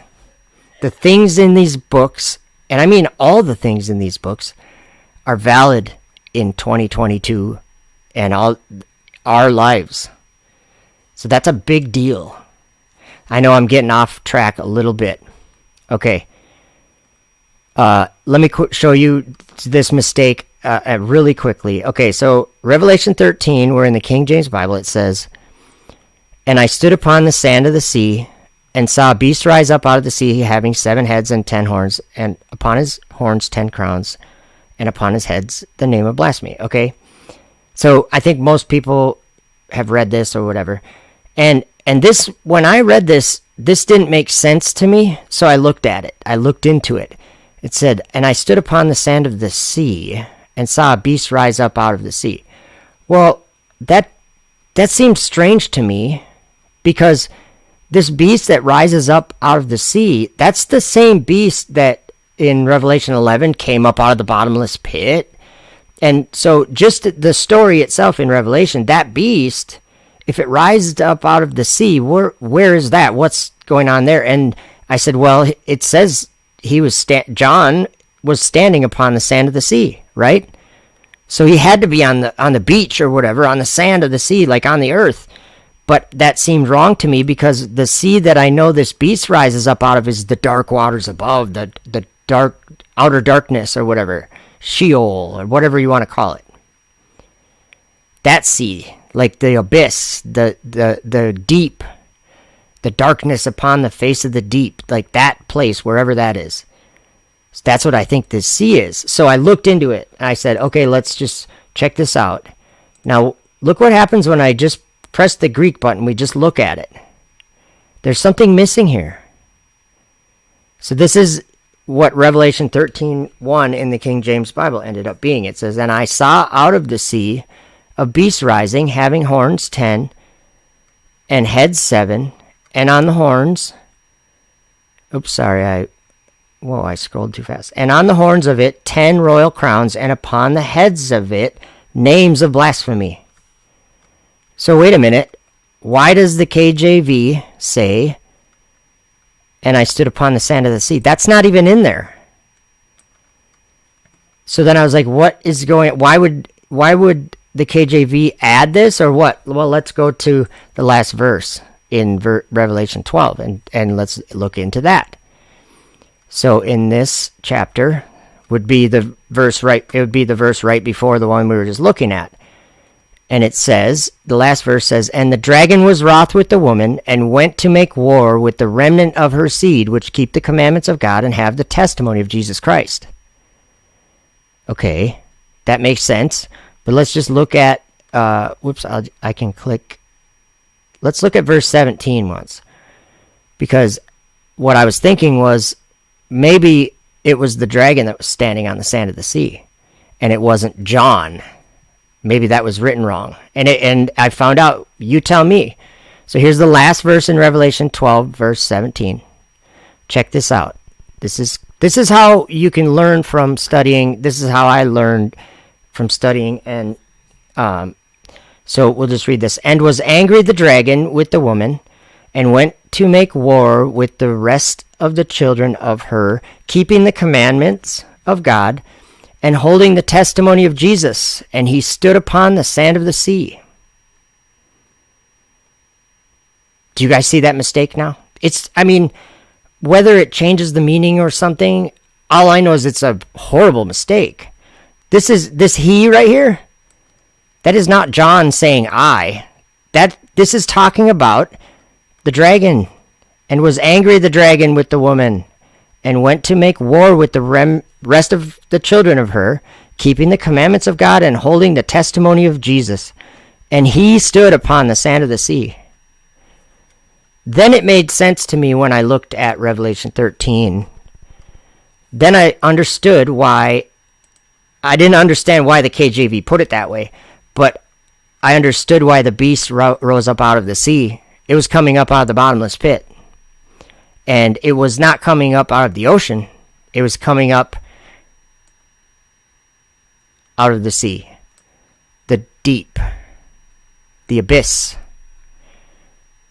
And I happen to believe that that's the solar system or outer space or whatever you want to call it. It's darkness. That's what it is. It's darkness. That's what God called it. He divided the light from the darkness, and he called the light day, and the darkness he called night. So it's night. What happens at night? The stars come out and it's dark. That's when we can see all these things floating around in the sky, but that's another story. So I just wanted to explain that. That's why some of these things are probably, somewhat, I'm not saying jumbled, but what I'm saying is men, when we've tried to understand some of these things, have made mistakes. And I think a lot of it, I would never say that I'm smart. I would say that I have resources to understand this. Without Bible Hub, I never would have even thought of that. I never would have considered it. Except I might have said in my head, why would John be standing on the sea and then see, like, why would he say it that way? That doesn't make sense. And that's exactly what I said. But now with all these resources, I can actually look into it and it becomes quite clear. So that was talking about the dragon. So this actually shouldn't be here. This should start up right here. And I saw a beast rise up out of the sea. Because that's the way it was written. Like, that was the way that John wrote it. So I just wanted to share that as an example. So, and I'm not arguing with people who say that it's more than translation. I'm not arguing with you. I'm just sharing something that I think is interesting about how a mistake can be made that could change the meaning, maybe not, but a mistake could be made, and then everybody that reads that is understanding or is reading that mistake as if it was. It goes back to what that one commenter said, and also, we're going to read Brian's comment here. Where was it here? Salted cedar. So, we're going to read Brian Staveley's. Oh man, I still have a lot that I want to plan on doing. I just have been talking so much. I want to put Brian on a quick hold for a minute. I'm not going to end this video till we listen to Brian and check his comment out. I'm not. But I just want to share this with you guys because it's in Salted Cedar's comment here. Okay, Daniel 7:25. I want to show you guys how I understand this, and it may be a little different. Maybe, I don't really know if Salted Cedar is saying that about this change times and law. But there were several comments that mentioned that to me about times and laws. I'm just going to scroll here and see if I can point one out here. Of course not when I'm looking. But some of you had mentioned that verse, times and he would think to change times and laws. And so what I want to do, we'll go right back where we need to be here. Sorry. I want to show you my understanding of this.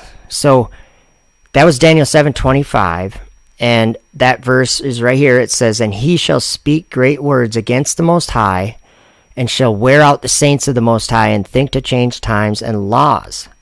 And they shall be given into his hand until a time and times and the dividing of time." So that's the verse that some of you were mentioning, and you were saying that he will think to change times and laws. Well, the obvious question is, who is this talking about? Who's he?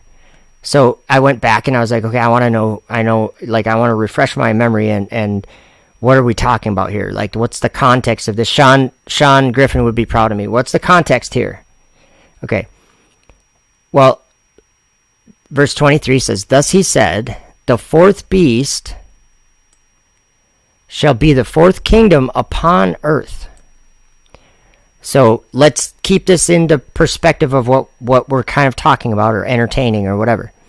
So the he that would change the time or think to change times and laws is, when it says he, it's saying this fourth beast, and that's the fourth kingdom upon the earth. And this kingdom is actually, we read about this kingdom. Daniel described this kingdom visually, and it seems like he could change times and laws because of what he was doing. But I want to share this with you guys. Okay, so this is a vision that Daniel had of the end. What was it called? It was of the end. So the fourth beast is in Daniel 7, verse 7. "After this I saw in the night visions, and behold, a fourth beast, dreadful and terrible, and strong exceedingly, and it had great iron teeth. It devoured and brake in pieces, and stamped the residue with the feet of it. And it was diverse from all the beasts that were before it, and it had 10 horns. I considered the horns, and behold, there came up among them another little horn, before whom there were 3 of the first horns, plucked up by the roots. And behold, in this horn were eyes like the eyes of man, and a mouth speaking great things." So that kind of repeats what we read here. it said in 25, it said, he shall speak great words against the Most High. So he's going to be speaking these great things, right? So this is, if I was to like kind of say what I'm thinking that we're leading to here, kind of thinking we're leading to here, is that some of the people in the comments, when they were saying that, it made me think that they're saying that that possibly the Mandela Effect could be this fourth beast or this fourth kingdom upon the earth, and it says it would devour the whole earth and shall tread it down and break it in pieces. Like, I could see how someone could say, man, if they change or if something's changing everything, then that could be, you could say it devoured the whole earth and tread it down and break it in pieces. I get that. I could see that. So what I'm saying is that what this is talking about, though? Could that, like the Mandela Effect? What I'm saying is, when it says he, or it's talking about a he. So, and maybe Mandela Effect, Daniel saw it as like a he or a she or something, but he said it was a he. I don't know. But here's what I understood before this, and I still understand it this way. I'm not saying I know everything, but so this kingdom, this fourth kingdom, we want to understand what this fourth kingdom is. So it's different than all the ones that came before it. That's one thing we know. And it says in verse 5, and he shall speak great words against the Most High and shall wear out the saints of the Most High. So there's going to be some sort of conflict happening, and probably like spiritual or something. But it says right there that, I'm sorry, I lost my place. It says, shall wear out the saints of the Most High. So they're fighting, or something is happening between this fourth kingdom and then the saints, right? So there's the saints, and they're kind of like in a battle or something, because it says he will wear them out. But let's see what it says. And then that's when it says, and he'll think to change times and laws. And they shall be given into his hand until times, and the dividing of time. So just wait, though. So whatever this fourth kingdom is, if we can understand that it's the saints, that this is going to point out something about the saints that is very interesting. Very, very interesting. And whether it be Mandela Effect or whatever it is, I'm going to give you an explanation that you may not have thought about before. But what we do know is that what I'm about to read about the saints, that is what it's all about. Okay, and I think that whatever you think about truth, what I'm saying is I'm seeing testimonies here that said that this thing that we're talking about tonight brought them closer to God, or it started their journey of leaving the things of this world and focusing on what God's laws and God's the kingdom of God, like looking to not this life but the one after it. What's important, right? So I can't argue with that. What I'm saying is, I came to realizing that these scriptures are important and they're true. I came to that however I did. What am I to say about however someone else does? So, but this kingdom, or I mean this, okay, try to understand where I'm coming from here. So at this point, like, I'm pretending we don't know much about the fourth kingdom, except that up here it said, Daniel said, when he saw in the night visions, behold, a fourth beast, dreadful and terrible and strong exceedingly, and had great iron teeth. It devoured and brake in pieces and stamped the residue with the feet of it. Okay, so that beast, that fourth one, I know that is what was wearing out the saints, because it said that these four beasts, where is that in verse 17? Look at this. So Daniel saw four beasts, and then he's given an interpretation, and it says, these great beasts, which are four, because he saw four of them, and they were all different from each other. But he says, these great beasts, which are four kings, which shall arise out of the earth. shall arise out of the earth. Now, you guys know, a lot of you guys know what I talk about on my channel all the time.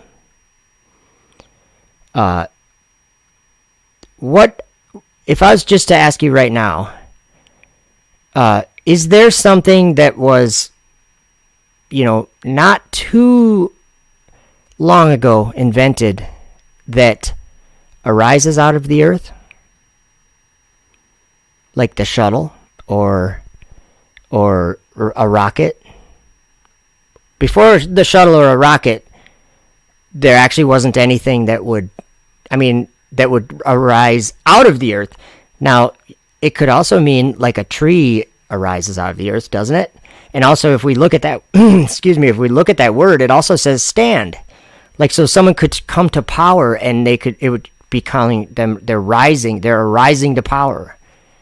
But one thing here is that this is revealed what this is talking about when it says that they shall arise out of the earth.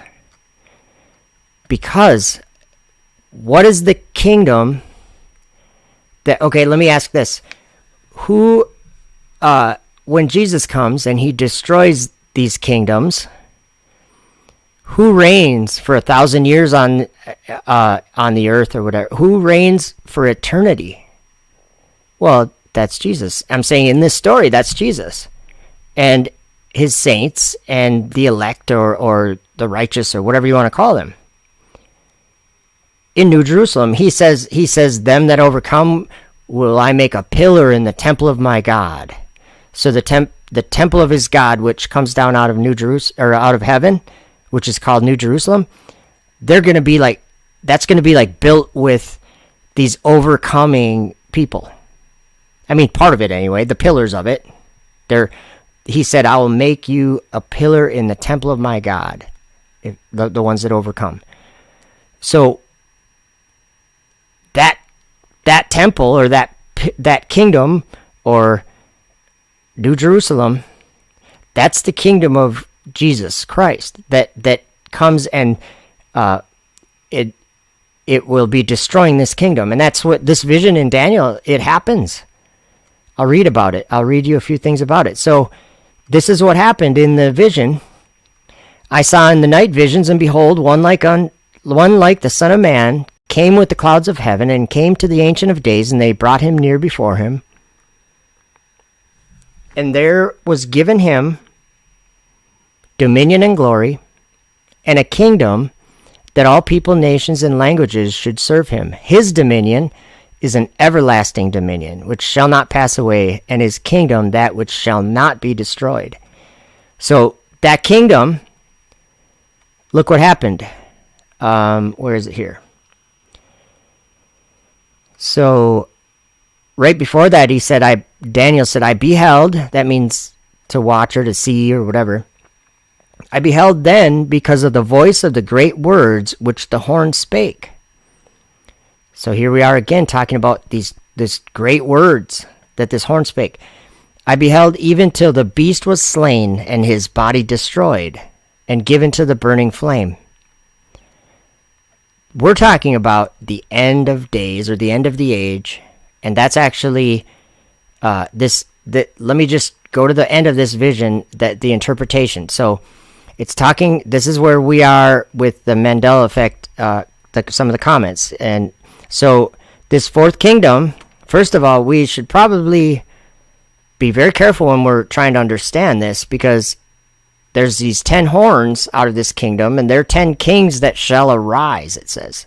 And one shall rise after them, and he shall be diverse from the first, and he shall subdue 3 kings. Well, where is it where it's told him that the horns, that those are kings? Right here, verse 20.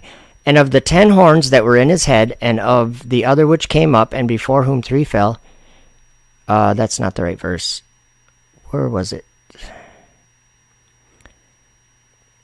Okay, here's the truth of the fourth beast. Okay, I'm getting ahead of myself. Let me finish this. Okay, these great beasts, which are 4 kings, which shall arise out of the earth, but the saints of the Most High, This is important, guys. So it's the saints of the Most High. It says, shall take the kingdom and possess the kingdom forever, even forever and ever.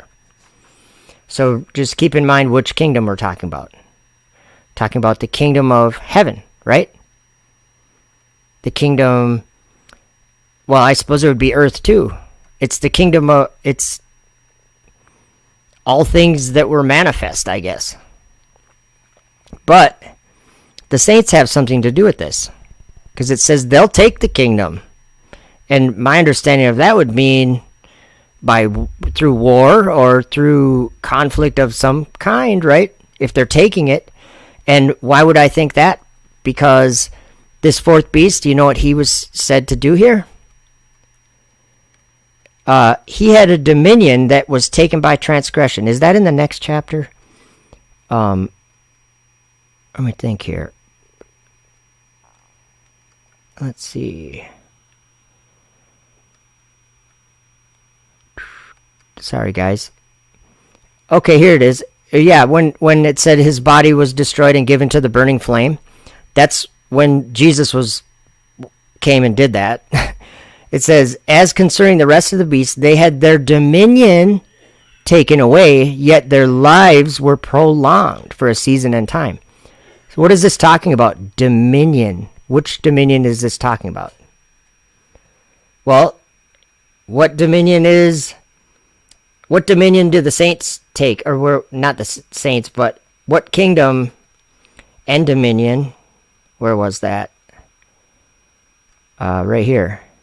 Whose dominion is the one that lasts forever? And he took away, it was the saints and the one flying with the clouds. They took his dominion away. The dominion that the beasts had. What I'm saying is something's being revealed to us because of the time we live in. So then it says, and there was given him dominion. This is talking about the Son of Man that came with the clouds of heaven. Behold, he cometh with clouds. That's talking about the King of Kings, Jesus. So it says, and a kingdom that all people, nations, and languages should serve him. His dominion is an everlasting dominion, which shall not pass away, and his kingdom that which shall not be destroyed. Okay, so I went over that enough. Let me read this, what it says here about this changing times and laws. First of all, the sun, moon, and stars, that's what gives us time. Just in general. Without the sun, moon, and stars, there would be no way to tell time. There'd be no day.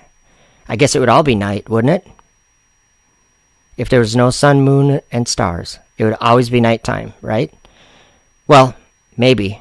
God created light before he created the sun, so maybe we don't quite understand all of that. Okay, now we're going to go, or let's just read a couple verses here. So this speaking great words and changing times and laws and all this stuff, it says, but the judgment shall sit, and they shall take away his dominion to consume and to destroy it unto the end. So now this answers the question of what we're talking about, which dominion we're talking about, okay? Before, in this vision that Daniel's having, before he saw Jesus come, there was 4 beasts that had the dominion. They had that kingdom, and it was taken by transgression. I don't remember if it was said that in this chapter or the next chapter, but it says that they took the dominion by transgression. Is that in verse 6? I gotta check. After this I beheld, and lo, another like a leopard, which had upon the back of it 4 wings of a fowl. The beast had also 4 heads, and dominion was given to it. So that doesn't say by transgression, but it must be in the next chapter that it said it was taken by transgression. And it's talking about the sanctuary, the holy city, or whatever, the sanctuary. That's, to me, that's New Jerusalem. And then it even talks about treading New Jerusalem underfoot. That, for 42 months. So there's a certain amount of time when, in Daniel 8, it says 2,300 days, and then the sanctuary will be cleansed. So I think that that's talking about when Jesus comes and destroys these kingdoms. Well, the way I understand it is these kingdoms are being falsely held. Their dominion is being held in a false way by four beasts. So this fourth kingdom, this fourth beast, that's the one that's going to do this speaking great words and changing times and laws. Well, I'll just let you know that it says in verse 27, "And the kingdom and dominion and the greatness of the kingdom under the whole heaven shall be given to the people of the saints of the Most High, whose kingdom is an everlasting kingdom, and all dominions shall serve and obey him." I just got to say that we're talking about, Thomas Morgan just put it in the chat. Yep, bye-bye firmament. No more darkness. Have you guys thought about that? Now, the reason why it's important to me that we understand that we're talking about the kingdom, the one up in the sky, that so many people believe is going to come down out of heaven from God. That's what Jesus told us. And he said that was that's when God will dwell with men. Like that's a time when everything changes. And then that kingdom, I don't know everything that happens, but that kingdom is the cat's meow. That's the one. That's the one that right now, I believe a false dominion of that kingdom has taken place, and nearly everyone in our world has been tricked into believing in a different kingdom called the solar system. Babylon the Great, and it's kind of like New Jerusalem is compared to a woman travailing in birth, ready to deliver a child. Well, Babylon the Great, that's also called a her or whatever. She was a whore. So what I'm saying is, I believe in New Jerusalem. I don't believe in the solar system. I used to, but the truth took me out of that. So what I'm saying is, it seems to me that biblical cosmology, or the truth of creation, seems to be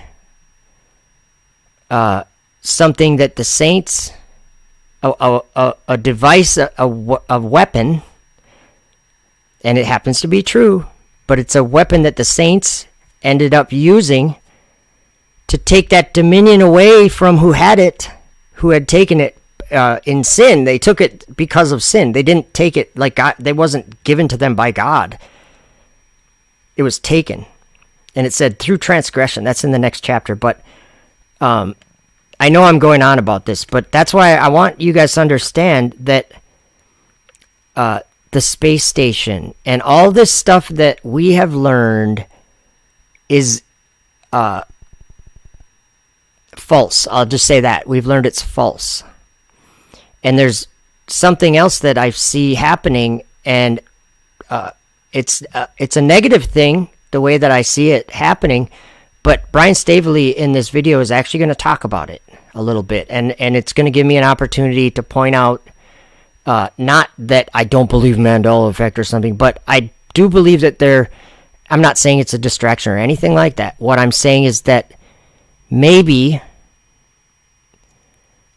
we can learn more about this kingdom and the timing of this kingdom by some of these things that we're talking about. Like one of them being so-called space exploration. And another one being that I think we were born in a world that had space above it. It had a solar system above it, or it was spinning in a solar system, circling the sun, like heliocentric, like circling the sun. Well, in the book of Enoch, it's actually not. That's not the kingdom. The kingdom doesn't circle the sun. The kingdom circles Polaris, or it circles the axis. The whole sky circles this crystal house. where my understanding, it's where Polaris is, or right where the center of the axis of rotation in the north. It's the same as the south. The south is just farther away. If you look to the north, which you can't see from the south, it's too far away, but if you look to the north, or if you drive towards the north, you'll be able to see it eventually. There's a center point. That's why, let me see, I think I got a video in here of a star trails. Let me just see. I just want to show you this. So we were born in a world that was heliocentric, and where our world even was going around the sun. It was circling the sun. Actually, I got a video I can play I'll show you the part that I'm talking about. The Book of Enoch gave me a different understanding. We're not sun-centered. We're God-centered. Watch. Let me get to the part here. Okay, let's see. Throne of his glory. Okay, right here. And on its four sides were streams full of living fire. Okay, so Enoch goes up there and he describes what he's seeing up in the heaven of heavens, or his spirit was ascended into the heavens. And so he's describing what they're showing him, what he's seeing. And his description sounds an awful lot like a solar system, but I'll tell you what, it's nothing like a solar system. I would actually say, you know what, I think the solar system's copying the kingdom of God, but it's not going to work, not for me anymore. So this is something I want you to understand. And they girt that house. And round about were seraphim, cherubim, and Ophanim. And these are they who sleep not, and guard the throne of his glory. And I saw angels who could not be counted. Okay, I just want to point out what he said. So I'm giving the quick version. This is Enoch chapter 71, if anyone's interested. If you read it, it's pretty wild. You might have to read it twice. But he says that he saw, as he was taken up into heaven, he went to the highest heaven or whatever, and he saw a throne, or he saw a house first, like a crystal house, and it was like girt with fire, and he saw these angels going in and out of the house, but he saw something circling the house. This is crazy. 1,000 thousands and 10,000 times 10,000 encircling that house. Did you hear him? So the kingdom of God, which we can see actually in this, I'm not going to play it, but I'm just going to get to the part that has the verse. Isaiah 40 verse 26 says, "Lift up your eyes on high, and behold who hath created these things." Did you guys know that if you look up at the sky that you can see where God is? Did you ever know that? I didn't know that until I was reading this book. So, Isaiah also, it was Enoch that I'm talking about until I read that book. But Isaiah 40 verse 26 says, "Lift up your eyes on high, and behold," that means to see. "Behold, who hath created these things?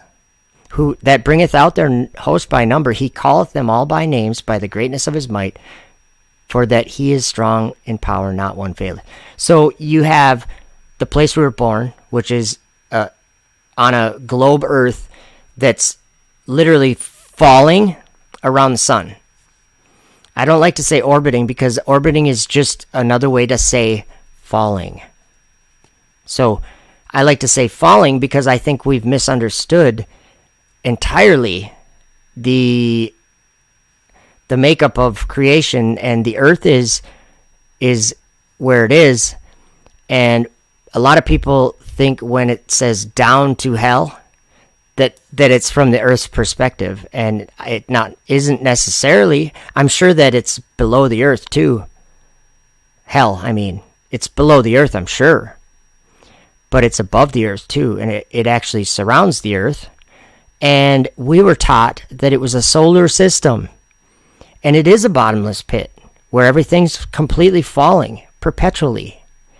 If something isn't falling at the right speed in the solar system, then it's going to fall back to Earth.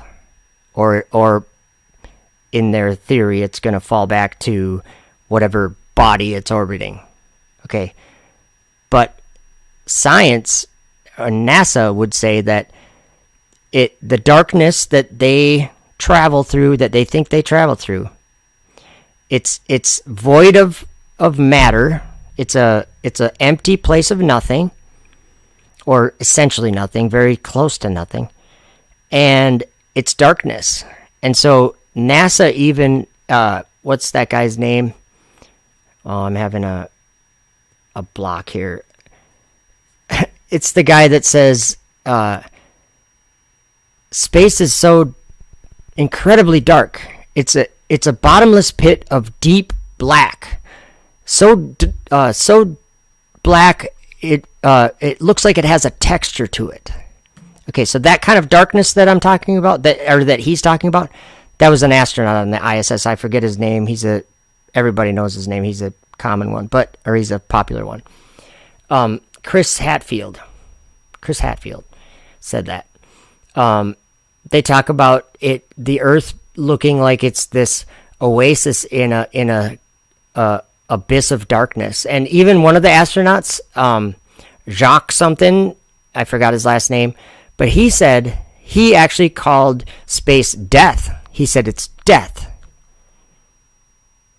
A vacuum, death, nothing. He called it death. So what I'm saying is, let us keep our focus when truth is coming to us, like what this thing we're talking about, Mandela Effect, or like flat Earth.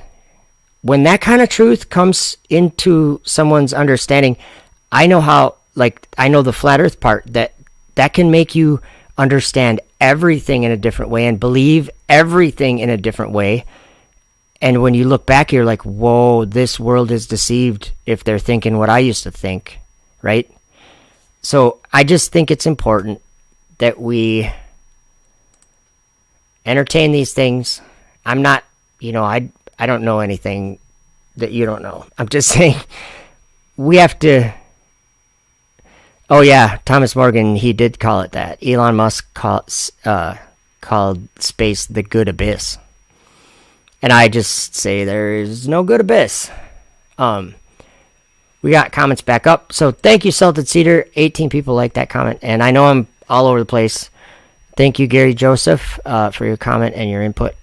So Brian S. Stavely says, hey, Joe, appreciate you putting your thoughts out there on this topic. It takes a lot of balls to I like how Brian talks.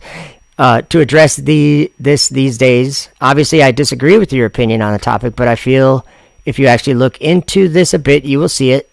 It's good to see a strong disagreement without a personal attack. I would like to address just a couple of your points made. You started with something to the effect of, in my world, physical matter doesn't change. Well, in your world and in mine, just several years ago, we lived on a globe, right? Right. That's significant. So, I see, Brian, that's something like if you were to ask someone I work with or whatever, they'd be like, yeah, you guys are all talking gibberish. Like they really don't even know what we're even on about. But like Brian will say something like that and I'm like, that's where two people can relate and say, yeah, something's going on big, because we used to live on a globe and now that's such a falsehood in our minds, or our beliefs, or whatever you want to call it. It's a falsehood. Brian will never live on a globe again, and Joe will never live on a globe again. That's something we have in common. So, not literally, but as far as we knew, because hadn't properly investigated, right? Same thing here. Physical matter can't change. These are the rules of reality provided by the same people that gave us the globe Earth deception. Okay, this is where, and I'm not going to interrupt the comment, I'm going to keep reading, but I'm going to come back to this part because this, again, Brian's going to bring up some things that are going to give me the opportunity to explain something that possibly you haven't thought about, or maybe you have, maybe you've entertained thinking about something, how this deception came to us about the globe. I want to talk about that. But so he says they are hell-bent on hiding the supernatural and creation. The Mandela Effect shows both to be true and happening now. I like that Brian understands that it's pretty awesome to see. It's pretty awesome to see other people that I might disagree with on some things, but like I was saying, the thing that matters, like I can just tell that nearly all these people that commented on that video, and there was like 98 comments or something. That's more than I usually get. They're pretty genuine people, and they're like, I just don't understand quite all of the things they're saying, but I think it's cool to see that these people are all there. Like, if we had an arrow, their arrow would be pointed in the same direction as mine, if you get what I'm saying. There's a path, there's like 50 to take, and for some reason I ended up on this same path with Brian and Salted Cedar and all these people. We're all on the same path, but there's like 500 for people to choose. People could go down any path, but we happen to choose this one that we know it's the right one, right? So I think that's, I want to keep pointing that out. Okay, but we're going to talk about they, and I think you guys might see what I have to say. So Brian again says, you mentioned Berenstain Bears and the Field of Dreams. The Mandela Effect community doesn't give a crap about these smaller changes. So we have been successfully minimalized by the media as a gatekeeping tactic. Make it look like they are addressing this, yet they leave everyone thinking it's about movies and brands. People opposed to this effect will use that to say, well, why are these important, or why would God change this or that? And he's right, because I did kind of say that in that video. I said, I don't see something of concern, like for supernatural, like demons or unclean spirits or whatever. Like, I don't think that they're interested in changing irrelevant things. But because if you change a movie title, that seems to be irrelevant, but it might also seem to be irrelevant that the earth isn't rotating, right? Sometimes it seems silly to point out that the stars are actually rotating. The stars, and people are like, no, that's the earth rotating. That's why it looks like the stars are rotating. I'm like, no. You live on Earth, and every night, if you go out, you're going to watch the stars moving. That's why telescopes have sidereal motors. Otherwise, we wouldn't need them. Like, if you live on the Earth, the sky above it turns. That may seem like a small thing, right? But it sure took me for a ride in my life. I don't understand anything the same as I used to, and it's all because I realized I wasn't rotating. Do you know what I'm saying? Small things can be huge.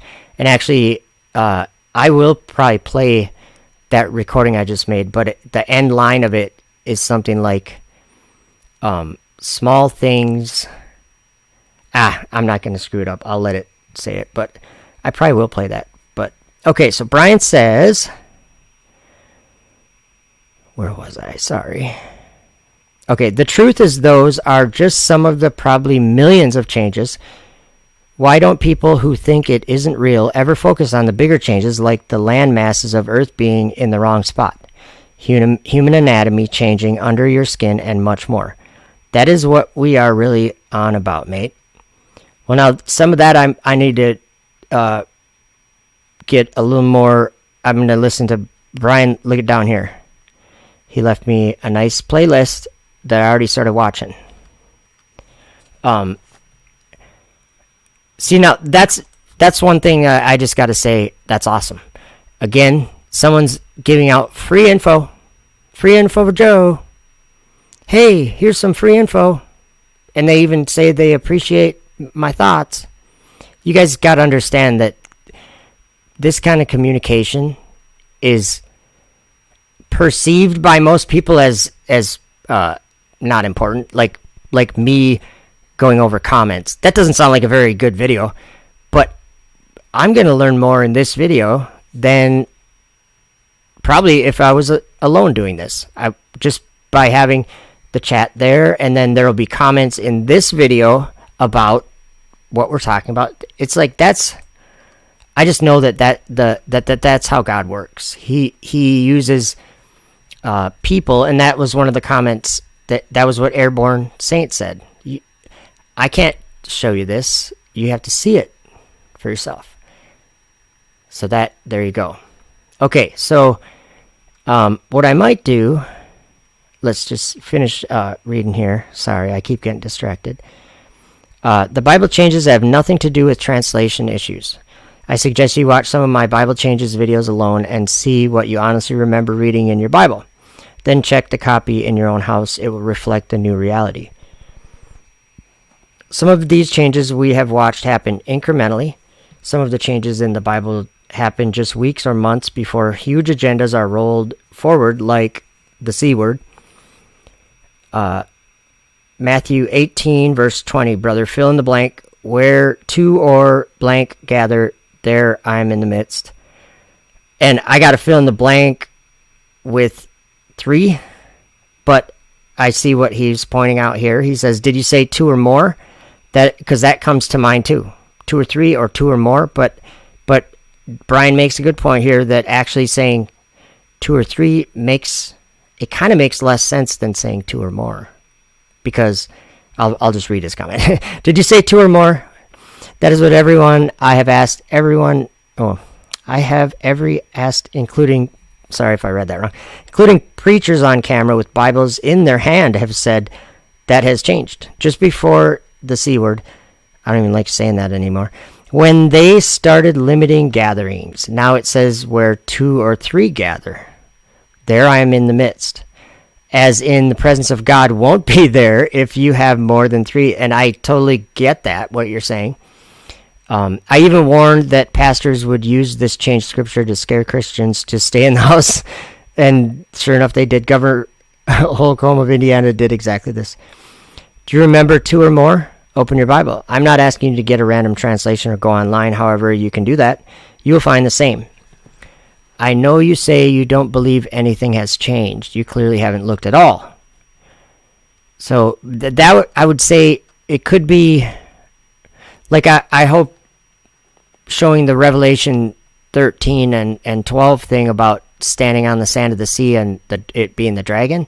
Like that to me, I don't see that as a change, but what if 2 people looked at it? Maybe 2 people could, like one could see it and say, well, that's not what it said. Do you know what I'm saying? It could almost look like a change to one person out of the 2, or vice versa. But that's, I think, semantics or whatever. You know what I mean? I don't, pretty soon I'll be not even remembering what I'm trying to point out if I keep talking like that. Okay, how about some of the famous artworks of the world? Many have changed specifically to mock the creator, in my opinion. Are these not important? Take a look at the creation of Adam painting. Okay, that he's talking about the painting, and I read it, but I'm gonna actually play his video pretty soon here. But I'm gonna just Flat Earth was a huge awakening, but now it is time for everyone to take the next step. The supernatural realm we talk about is presenting itself in millions of ways. Unfortunately, the truth movement has turned deaf ears to it. It's just too much for them. You are affected by tons of changes. Here's my list of short videos. Find ones you would know either way and check them out. And that's what I'm doing. So thanks, Brian. Let's see here. I appreciate your time and you not attacking me or others personally, which unfortunately many have done. If you ever want to discuss this on your channel, I will answer any question you want. See, that's an offer. That's a pretty cool offer. Thank you, Brian. I read your and actually, before I read your comment, I thought about that. I was like, what if Brian commented, and if he wanted to talk about it, would I want to talk about it? I'm like, heck yeah, I'd want to talk about it. We could disagree. We could talk. Like I listen to Brian talk, so I could listen to him talk and give my input too. You know what I mean? That's fine. That would be cool. Let's see. I read your comment section, and again, as with most channels, it seems most of your viewers get it. It's time to investigate what this place really is. There's much more than the physical, and we are able to investigate this. We do have plenty of proof of changes, even though you stated we couldn't if things have changed. But I think you understand, Brian, what I was saying. What I was saying was kind of like like this example that he gave about the two or more or two or three. Well, like if it was two or three, I guess my understanding of the Mandela effect, it may be way off, but it seems to me that like the new way, it wouldn't be necessarily how everybody remembered it, but the Bible, the copy would say the new way. So it would be one of those things that would be hard to convince some people, but others might see it instantly as, well, yeah, that's obvious. Do you get what I'm saying? Because I would say, well, but it says this now, and even though maybe I would remember it wrong or different or the old way, how do we know that my memory was correct? Because when we go look, like, at this old copy or whatever, it says the new way. So that, what I'm saying is, it is a strange thing to think about, because how could you prove something? Well, you can't prove anything in this world. You can't prove that the sun's 93 million miles away. You also can't prove that it's any distance away. Well, they sent a probe to Mars. We know how far away it is. So, how did you measure this again? What tape measure did you use? And who was on the other end of the tape measure holding it? Because, like, how do you verify if they were actually holding it in the right spot? Like, maybe they were lying to you, and when the 6 months they were carrying that tape measure away from you, what if the tape measure stretched? What I'm saying is, nobody knows any of this stuff. Nobody can prove that the moon is a rock. They can believe it, though. Do you guys get what I'm saying? You can believe it, but it's hard to prove it. It's hard to prove that Earth is flat. And it's not because the proof isn't there or the evidence isn't there. It's because people were born in a different world, and it's very hard to see the world that isn't that world you're born into, if I'm saying that right. So, let's see here. Let's check out what Brian says in this video, just for a minute. I'm able to use what Brian says here to point out something, and it's not a big deal, but it's something that I'm seeing to be important, and Brian is kind of, and actually he will admit it here, that he's kind of overlooking it. So, Brian, maybe you'll get this if you see this too. I think you'll understand something that I'm trying to point out, something that I'm seeing happen. It's not like against Mandela Effect or anything. It's just something that it brings up. So let's check it out. Sorry, guys. This is like 2-hour live stream already, and we're just starting Brian's video. I knew this was going to take a long time. I have a lot to say. Okay, so I should have this queued up at the right spot. So listen right away to what he says, because he's going to start saying it right away. Here we go. People walking into I should say school shootings. There's gang shootings. There's robberies. 3 or 4 people might get shot. So I don't want to blur the line, because that real stuff does happen. Let's just say school shootings, okay? I'll leave it at that. School shootings. Terror events. I didn't maybe have it queued up right, but I'm sure it's fine. I'll just keep playing it. Completely fucking fake. Whoa, sorry. Nobody is going to fly a plane into a... Okay, I'm not in the right spot. It was 37, I think. I'm sorry, guys. But it's important what he's saying, so we'll try right here. Real event pop off? Sure. But I will always default to fake until 100% proven otherwise. And also, where I'm at in my stage of where I want to be and my progression of where I've gone through, I've chosen now to not focus any energy on that stuff at all. It's not even like part of my reality. I won't buy into that fear. I won't push that fear along. I won't play that at all. But I certainly won't shun other people that want to stay open-minded to it, stay objective and wonder and then look. Yeah, I get it. Everybody does their own thing, but that's where I'm at. I I can't. I'm not gonna go backwards and stop believing that's real. I kind of it's been fake every time. It's been fake every time. The name of their game is to keep it going. Remember, they think they have these things planned out. We know this, right? How long was COVID planned out, right? Maybe 100 years, right? Who knows, right? They have long-term plans. Just it's just been fake. Just like the NASA, it's been fake the whole time, right? There's been nothing real about them sending rockets into space. Every single time it's fake. Every single time it's fake. Every single time it's fake. Do we still need to sit here and break down fake rock? No, because we know every single time it's fake. We can default to fake until, hey, if something real happens and somebody I feel is a credible person of research that we know says, hey, this looks like they really did something. You should take a look at this. Hello, I'm Joe Hill, and my channel is Effed Up World. Brian, I'm the guy that you're talking about. Let me just play a little bit of what he just said. Because he's paying attention to something I think that I even forget to pay attention to. Listening to other people, if they're trying to make a point, and if they have something that feels like it's important to them that other people hear it, I think it's worth listening to. It doesn't always pay off, but it's always worth listening to. Because a lot of that stuff, if you didn't, you might miss out on something. So, let's just go to, where are we at? Here. The whole time, right? There's been nothing real about them sending rockets into space. Every single time it's fake. Every single time it's fake. Every single time it's fake. Okay, so whoops, I got my mic too high. He's saying we've seen enough fake rocket launches or whatever. Whatever he's saying is like every single time it's fake. So how many times are we going to research it? So he's actually saying that he's not paying attention to this stuff anymore.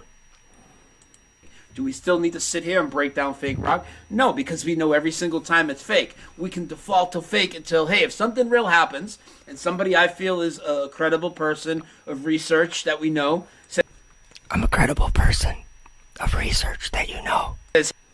Hey, this looks like they really did something. You should take a look at this. This looks like something like they did something. You should really take a look at this. Okay, we'll take a look at it. All right, good deal. Let's do it then. I did that all, I hope you guys heard what I was saying.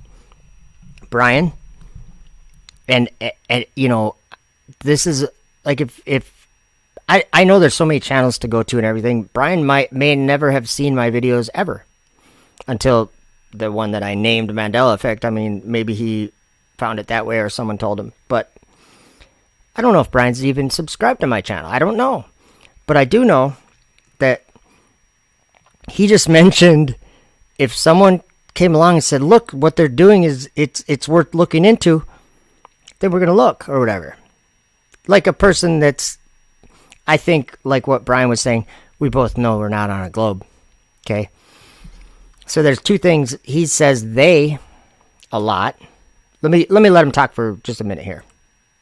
Same thing at one of these events. If you really want to, do a whole big thing, you can present that to people, but I'm not fucking buying any of it, dude. Okay. So, and that's Brian's prerogative. If I said something was true, and if Brian looked at it and he said, no, it's not true, that's where we're at. He may not think it's true. That's fine. I don't care. And I know the same goes vice versa. Brian wouldn't care if there's evidence of something and I see it in a different way. I say, no, that doesn't convince me. Brian said just a minute ago, he's not going to shun me. He's going to tell me, well, you need to look deeper into it. That's what he's going to tell me. And I have no problem with that. But when it comes to launching rockets, what if all the people interested in truth took this stance that we heard at 37:25 or so, I think. Real event pop off? Sure. But I will always default to fake until 100% proven otherwise. And also, where I'm at in my stage. So, and I get that. Some people call it auto-hoaxing or whatever, but I'm not necessarily trying to, categorize a person as you're a this, but a auto hoaxer or whatever. But I saw this this was today. I think that they premiered this on Brian's channel. I think it was today, and I was listening to it, and this came up about the rocket launches, and I want to show you something. So let's go back to Daniel 7. We were just in Daniel 7, and we were talking about those beasts that Daniel saw. And this was a vision that Daniel was given of the time of the end. I mean, look what it even says. Actually, it's in the last chapter, the last verse. Look at what it says to Daniel, or what Daniel's told. It's the last verse in the book. Sorry, I got a little scroll crazy there. Verse 13, it says, "But go thou thy way till the end be, for thou shalt rest, and stand in thy lot at the end of the days." What does that mean, to stand in thy lot? Well, since we have Bible Hub, let's just go check it out.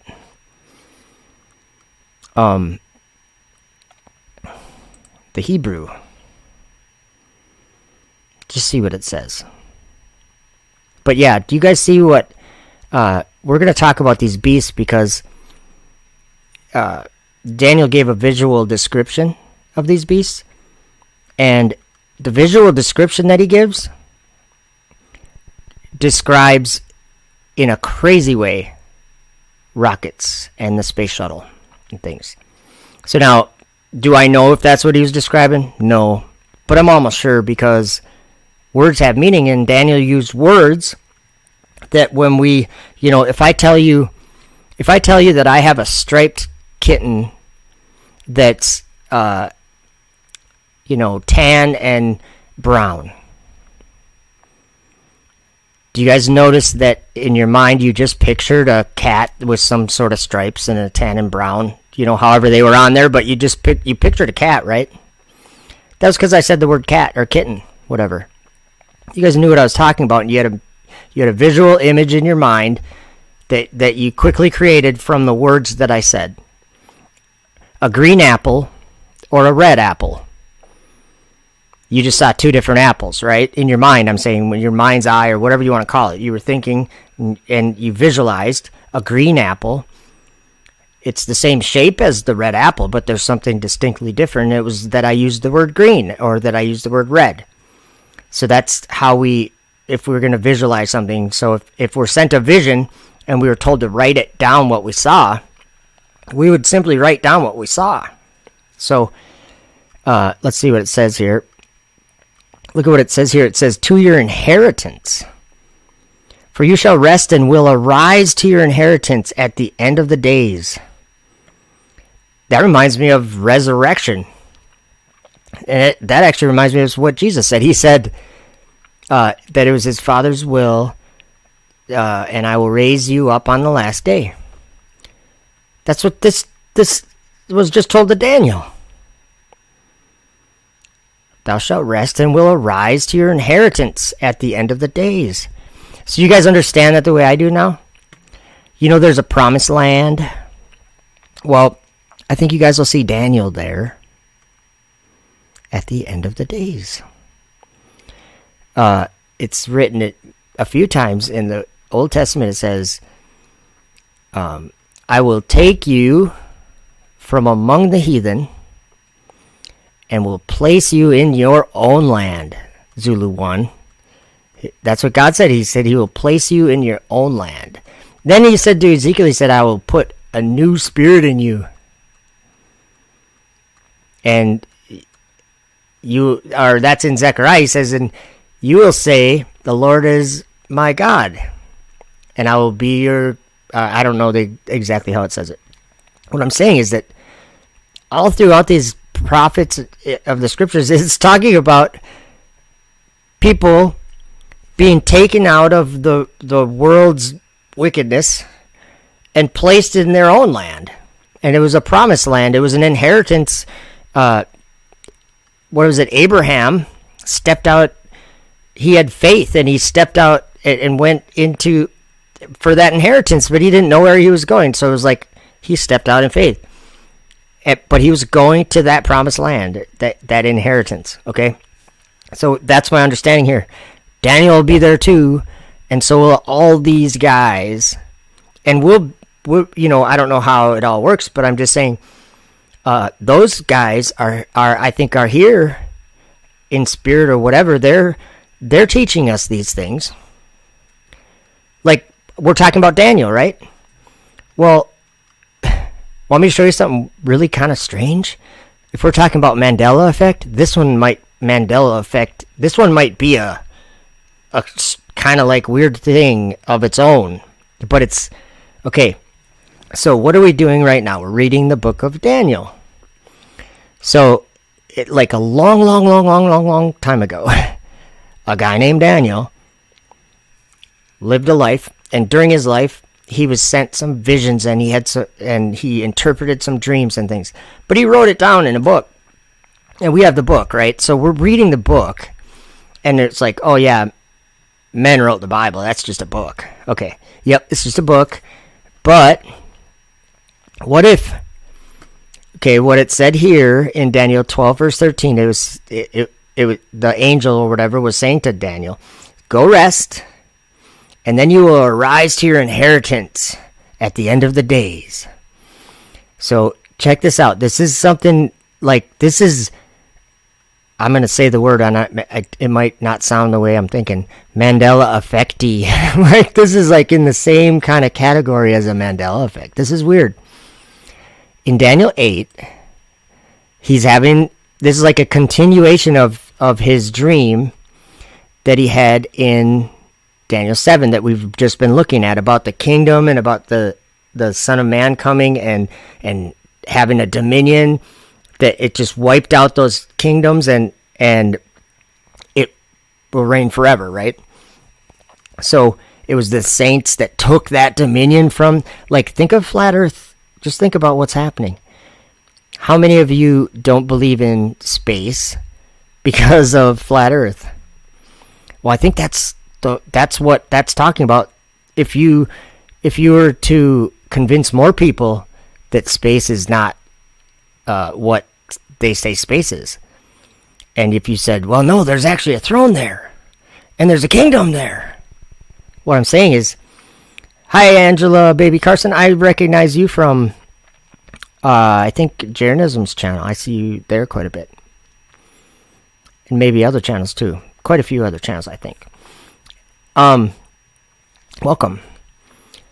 But so if we were to convince more people that in above us is not this solar system, this circling around the sun, but it's actually the kingdom of God, and it's circling around his house. All these angels are all circling around his house, and that's how we get star trails.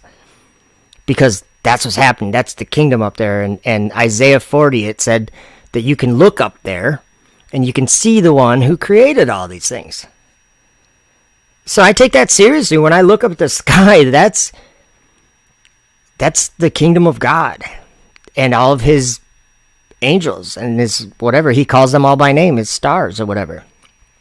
So this is crazy. Daniel 8. Let's get this off. Okay, something strange happens in here, and it's like almost like hard to figure out what he's saying until you realize, and you're like, that's impossible. Okay, I don't even know how to describe it, so I'm just going to read it here. So this is in Daniel's vision. He was hearing these other people talking in his vision, right? Okay.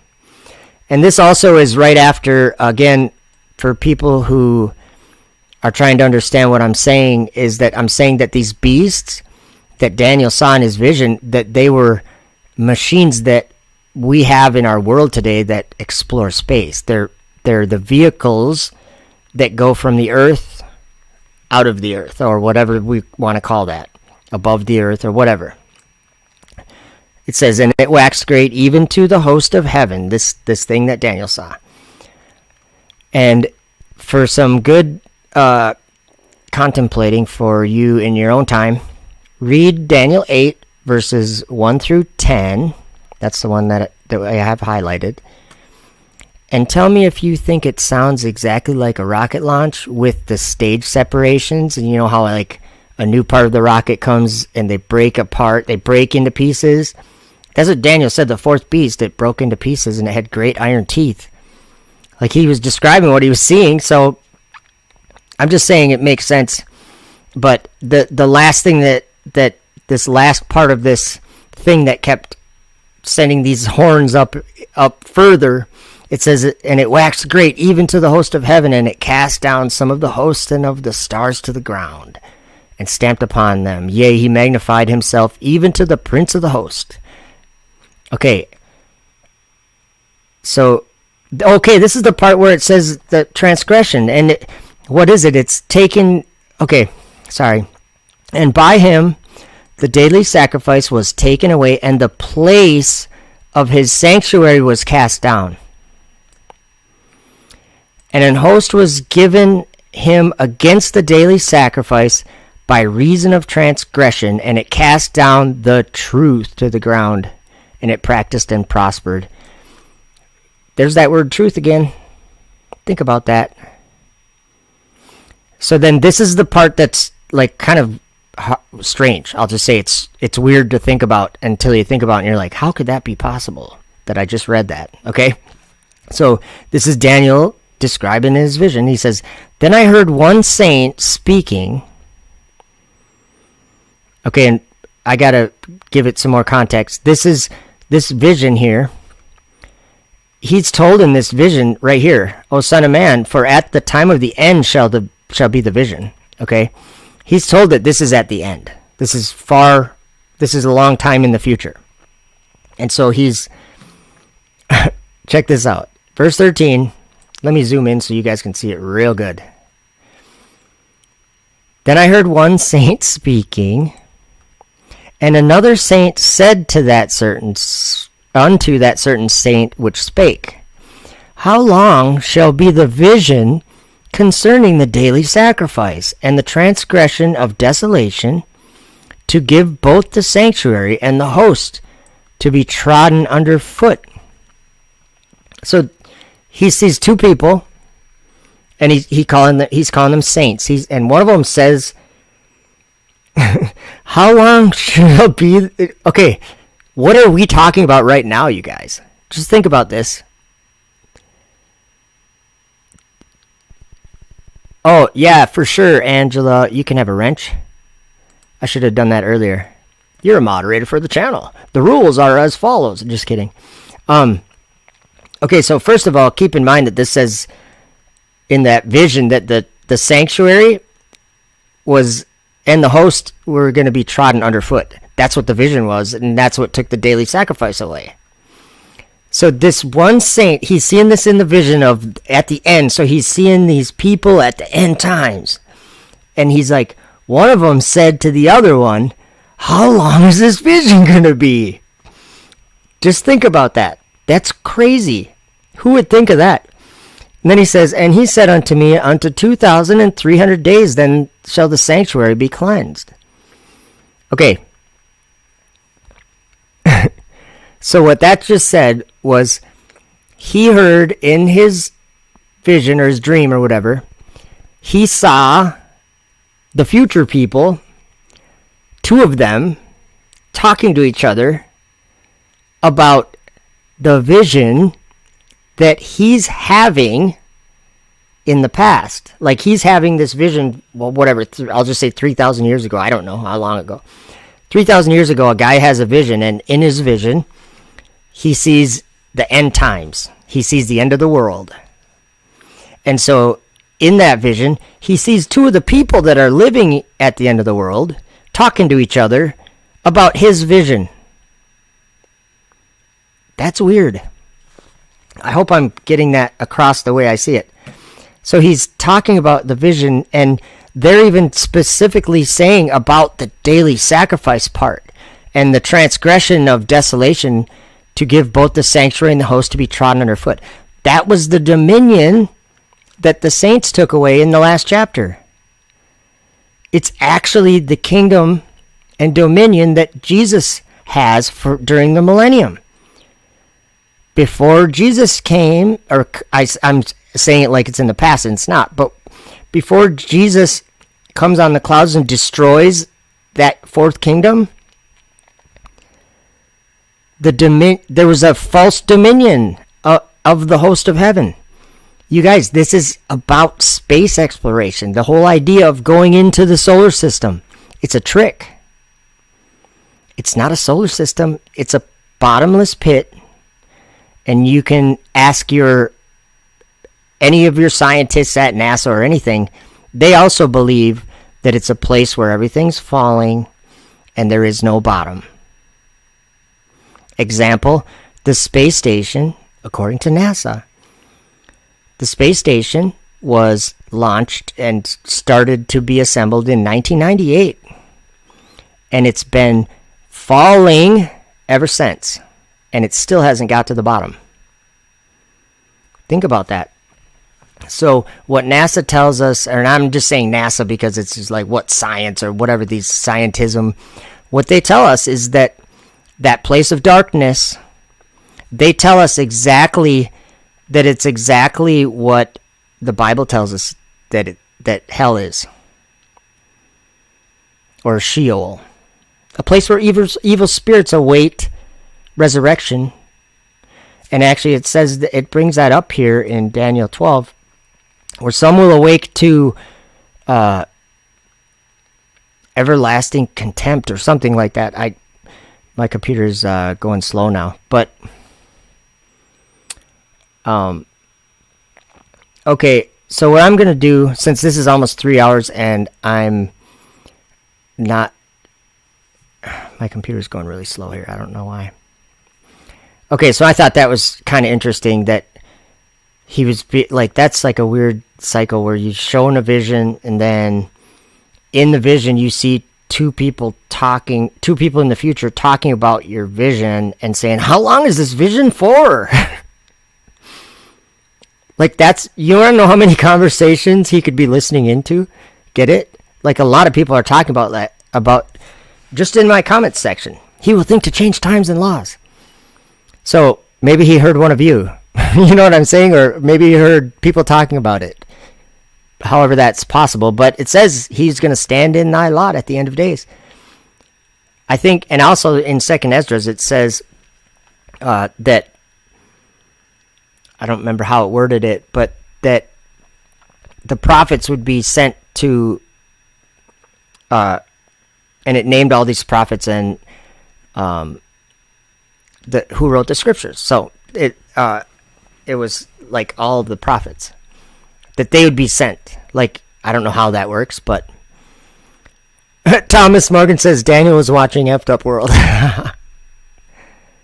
No, but isn't that weird though? How he mentions two people in the future talking about his writings. Like, what I'm saying is, who would think of that? Like, if it was just a man writing a book, who's going to come up with that?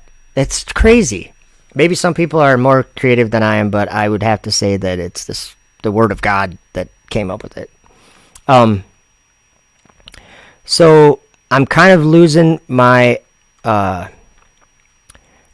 it here for this video. It's been a long one, but I am reading through all these comments, and thank you, Brian, for commenting, and for the info, and for the playlist, and all the people that commented. Thank you so much. And I'm still not even through all the comments.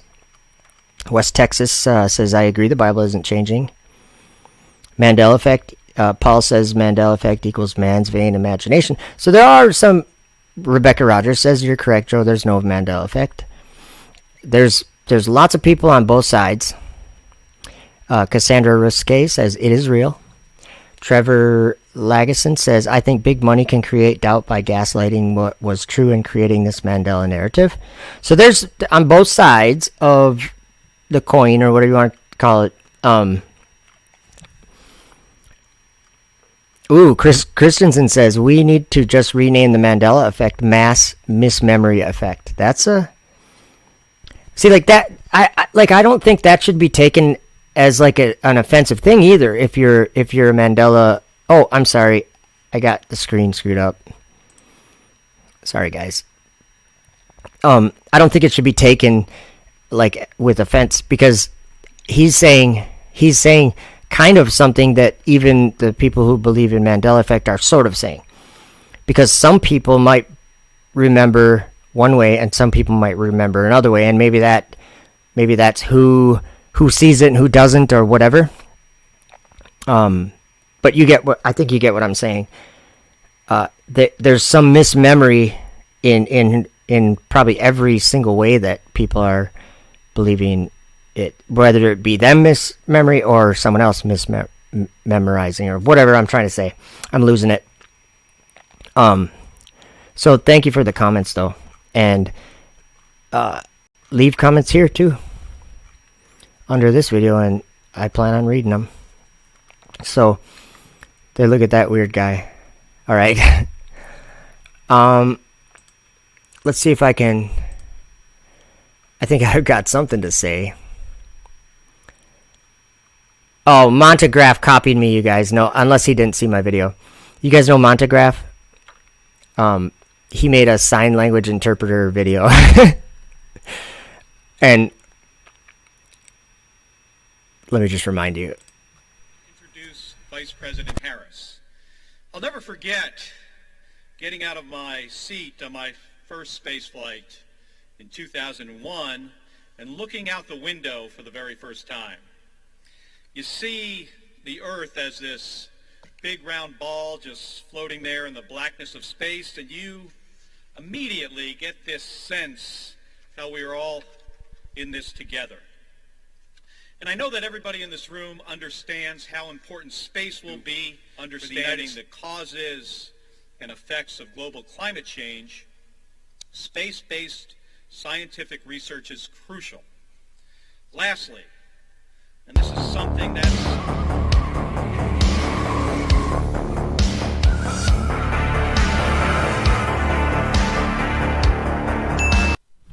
Okay, research flat Earth. So I have I'm gonna play this video for an outro, and it is a astronaut admitting, or I shouldn't say admitting, but many of the astronauts, after they launch on whatever they launch on, a Dragon now, when they launch on a Dragon, they aren't even sure if it's real. And they say this. So the point I'm making is, if you're a person who doesn't see the Mandela Effect, or if you're a person who lives on a globe and thinks flat Earth is stupid, don't be so sure of yourself. Because even the astronauts that go to space, they question whether it's real or not. Thanks for checking out the stream, and thank you for all the input, guys. I'm trying to learn what the Mandela Effect is all about, and, you know, I might be skeptic, but I think you can appreciate that. And whatever, I'm open-minded at the same time. But yeah, the astronauts don't even know if it's real. And here's one just recent astronaut, less than half a year ago. This was live on YouTube. This was your first trip to space. Can you walk me through your feelings and thoughts as you were launching into the space, up to the space station? Honestly, sometimes we weren't even sure that it was real, but it was just an incredible experience. The Falcon 9 is an awesome ride. And I beheld another beast coming up out of the earth. And he had two horns like a lamb, and he spake as a dragon.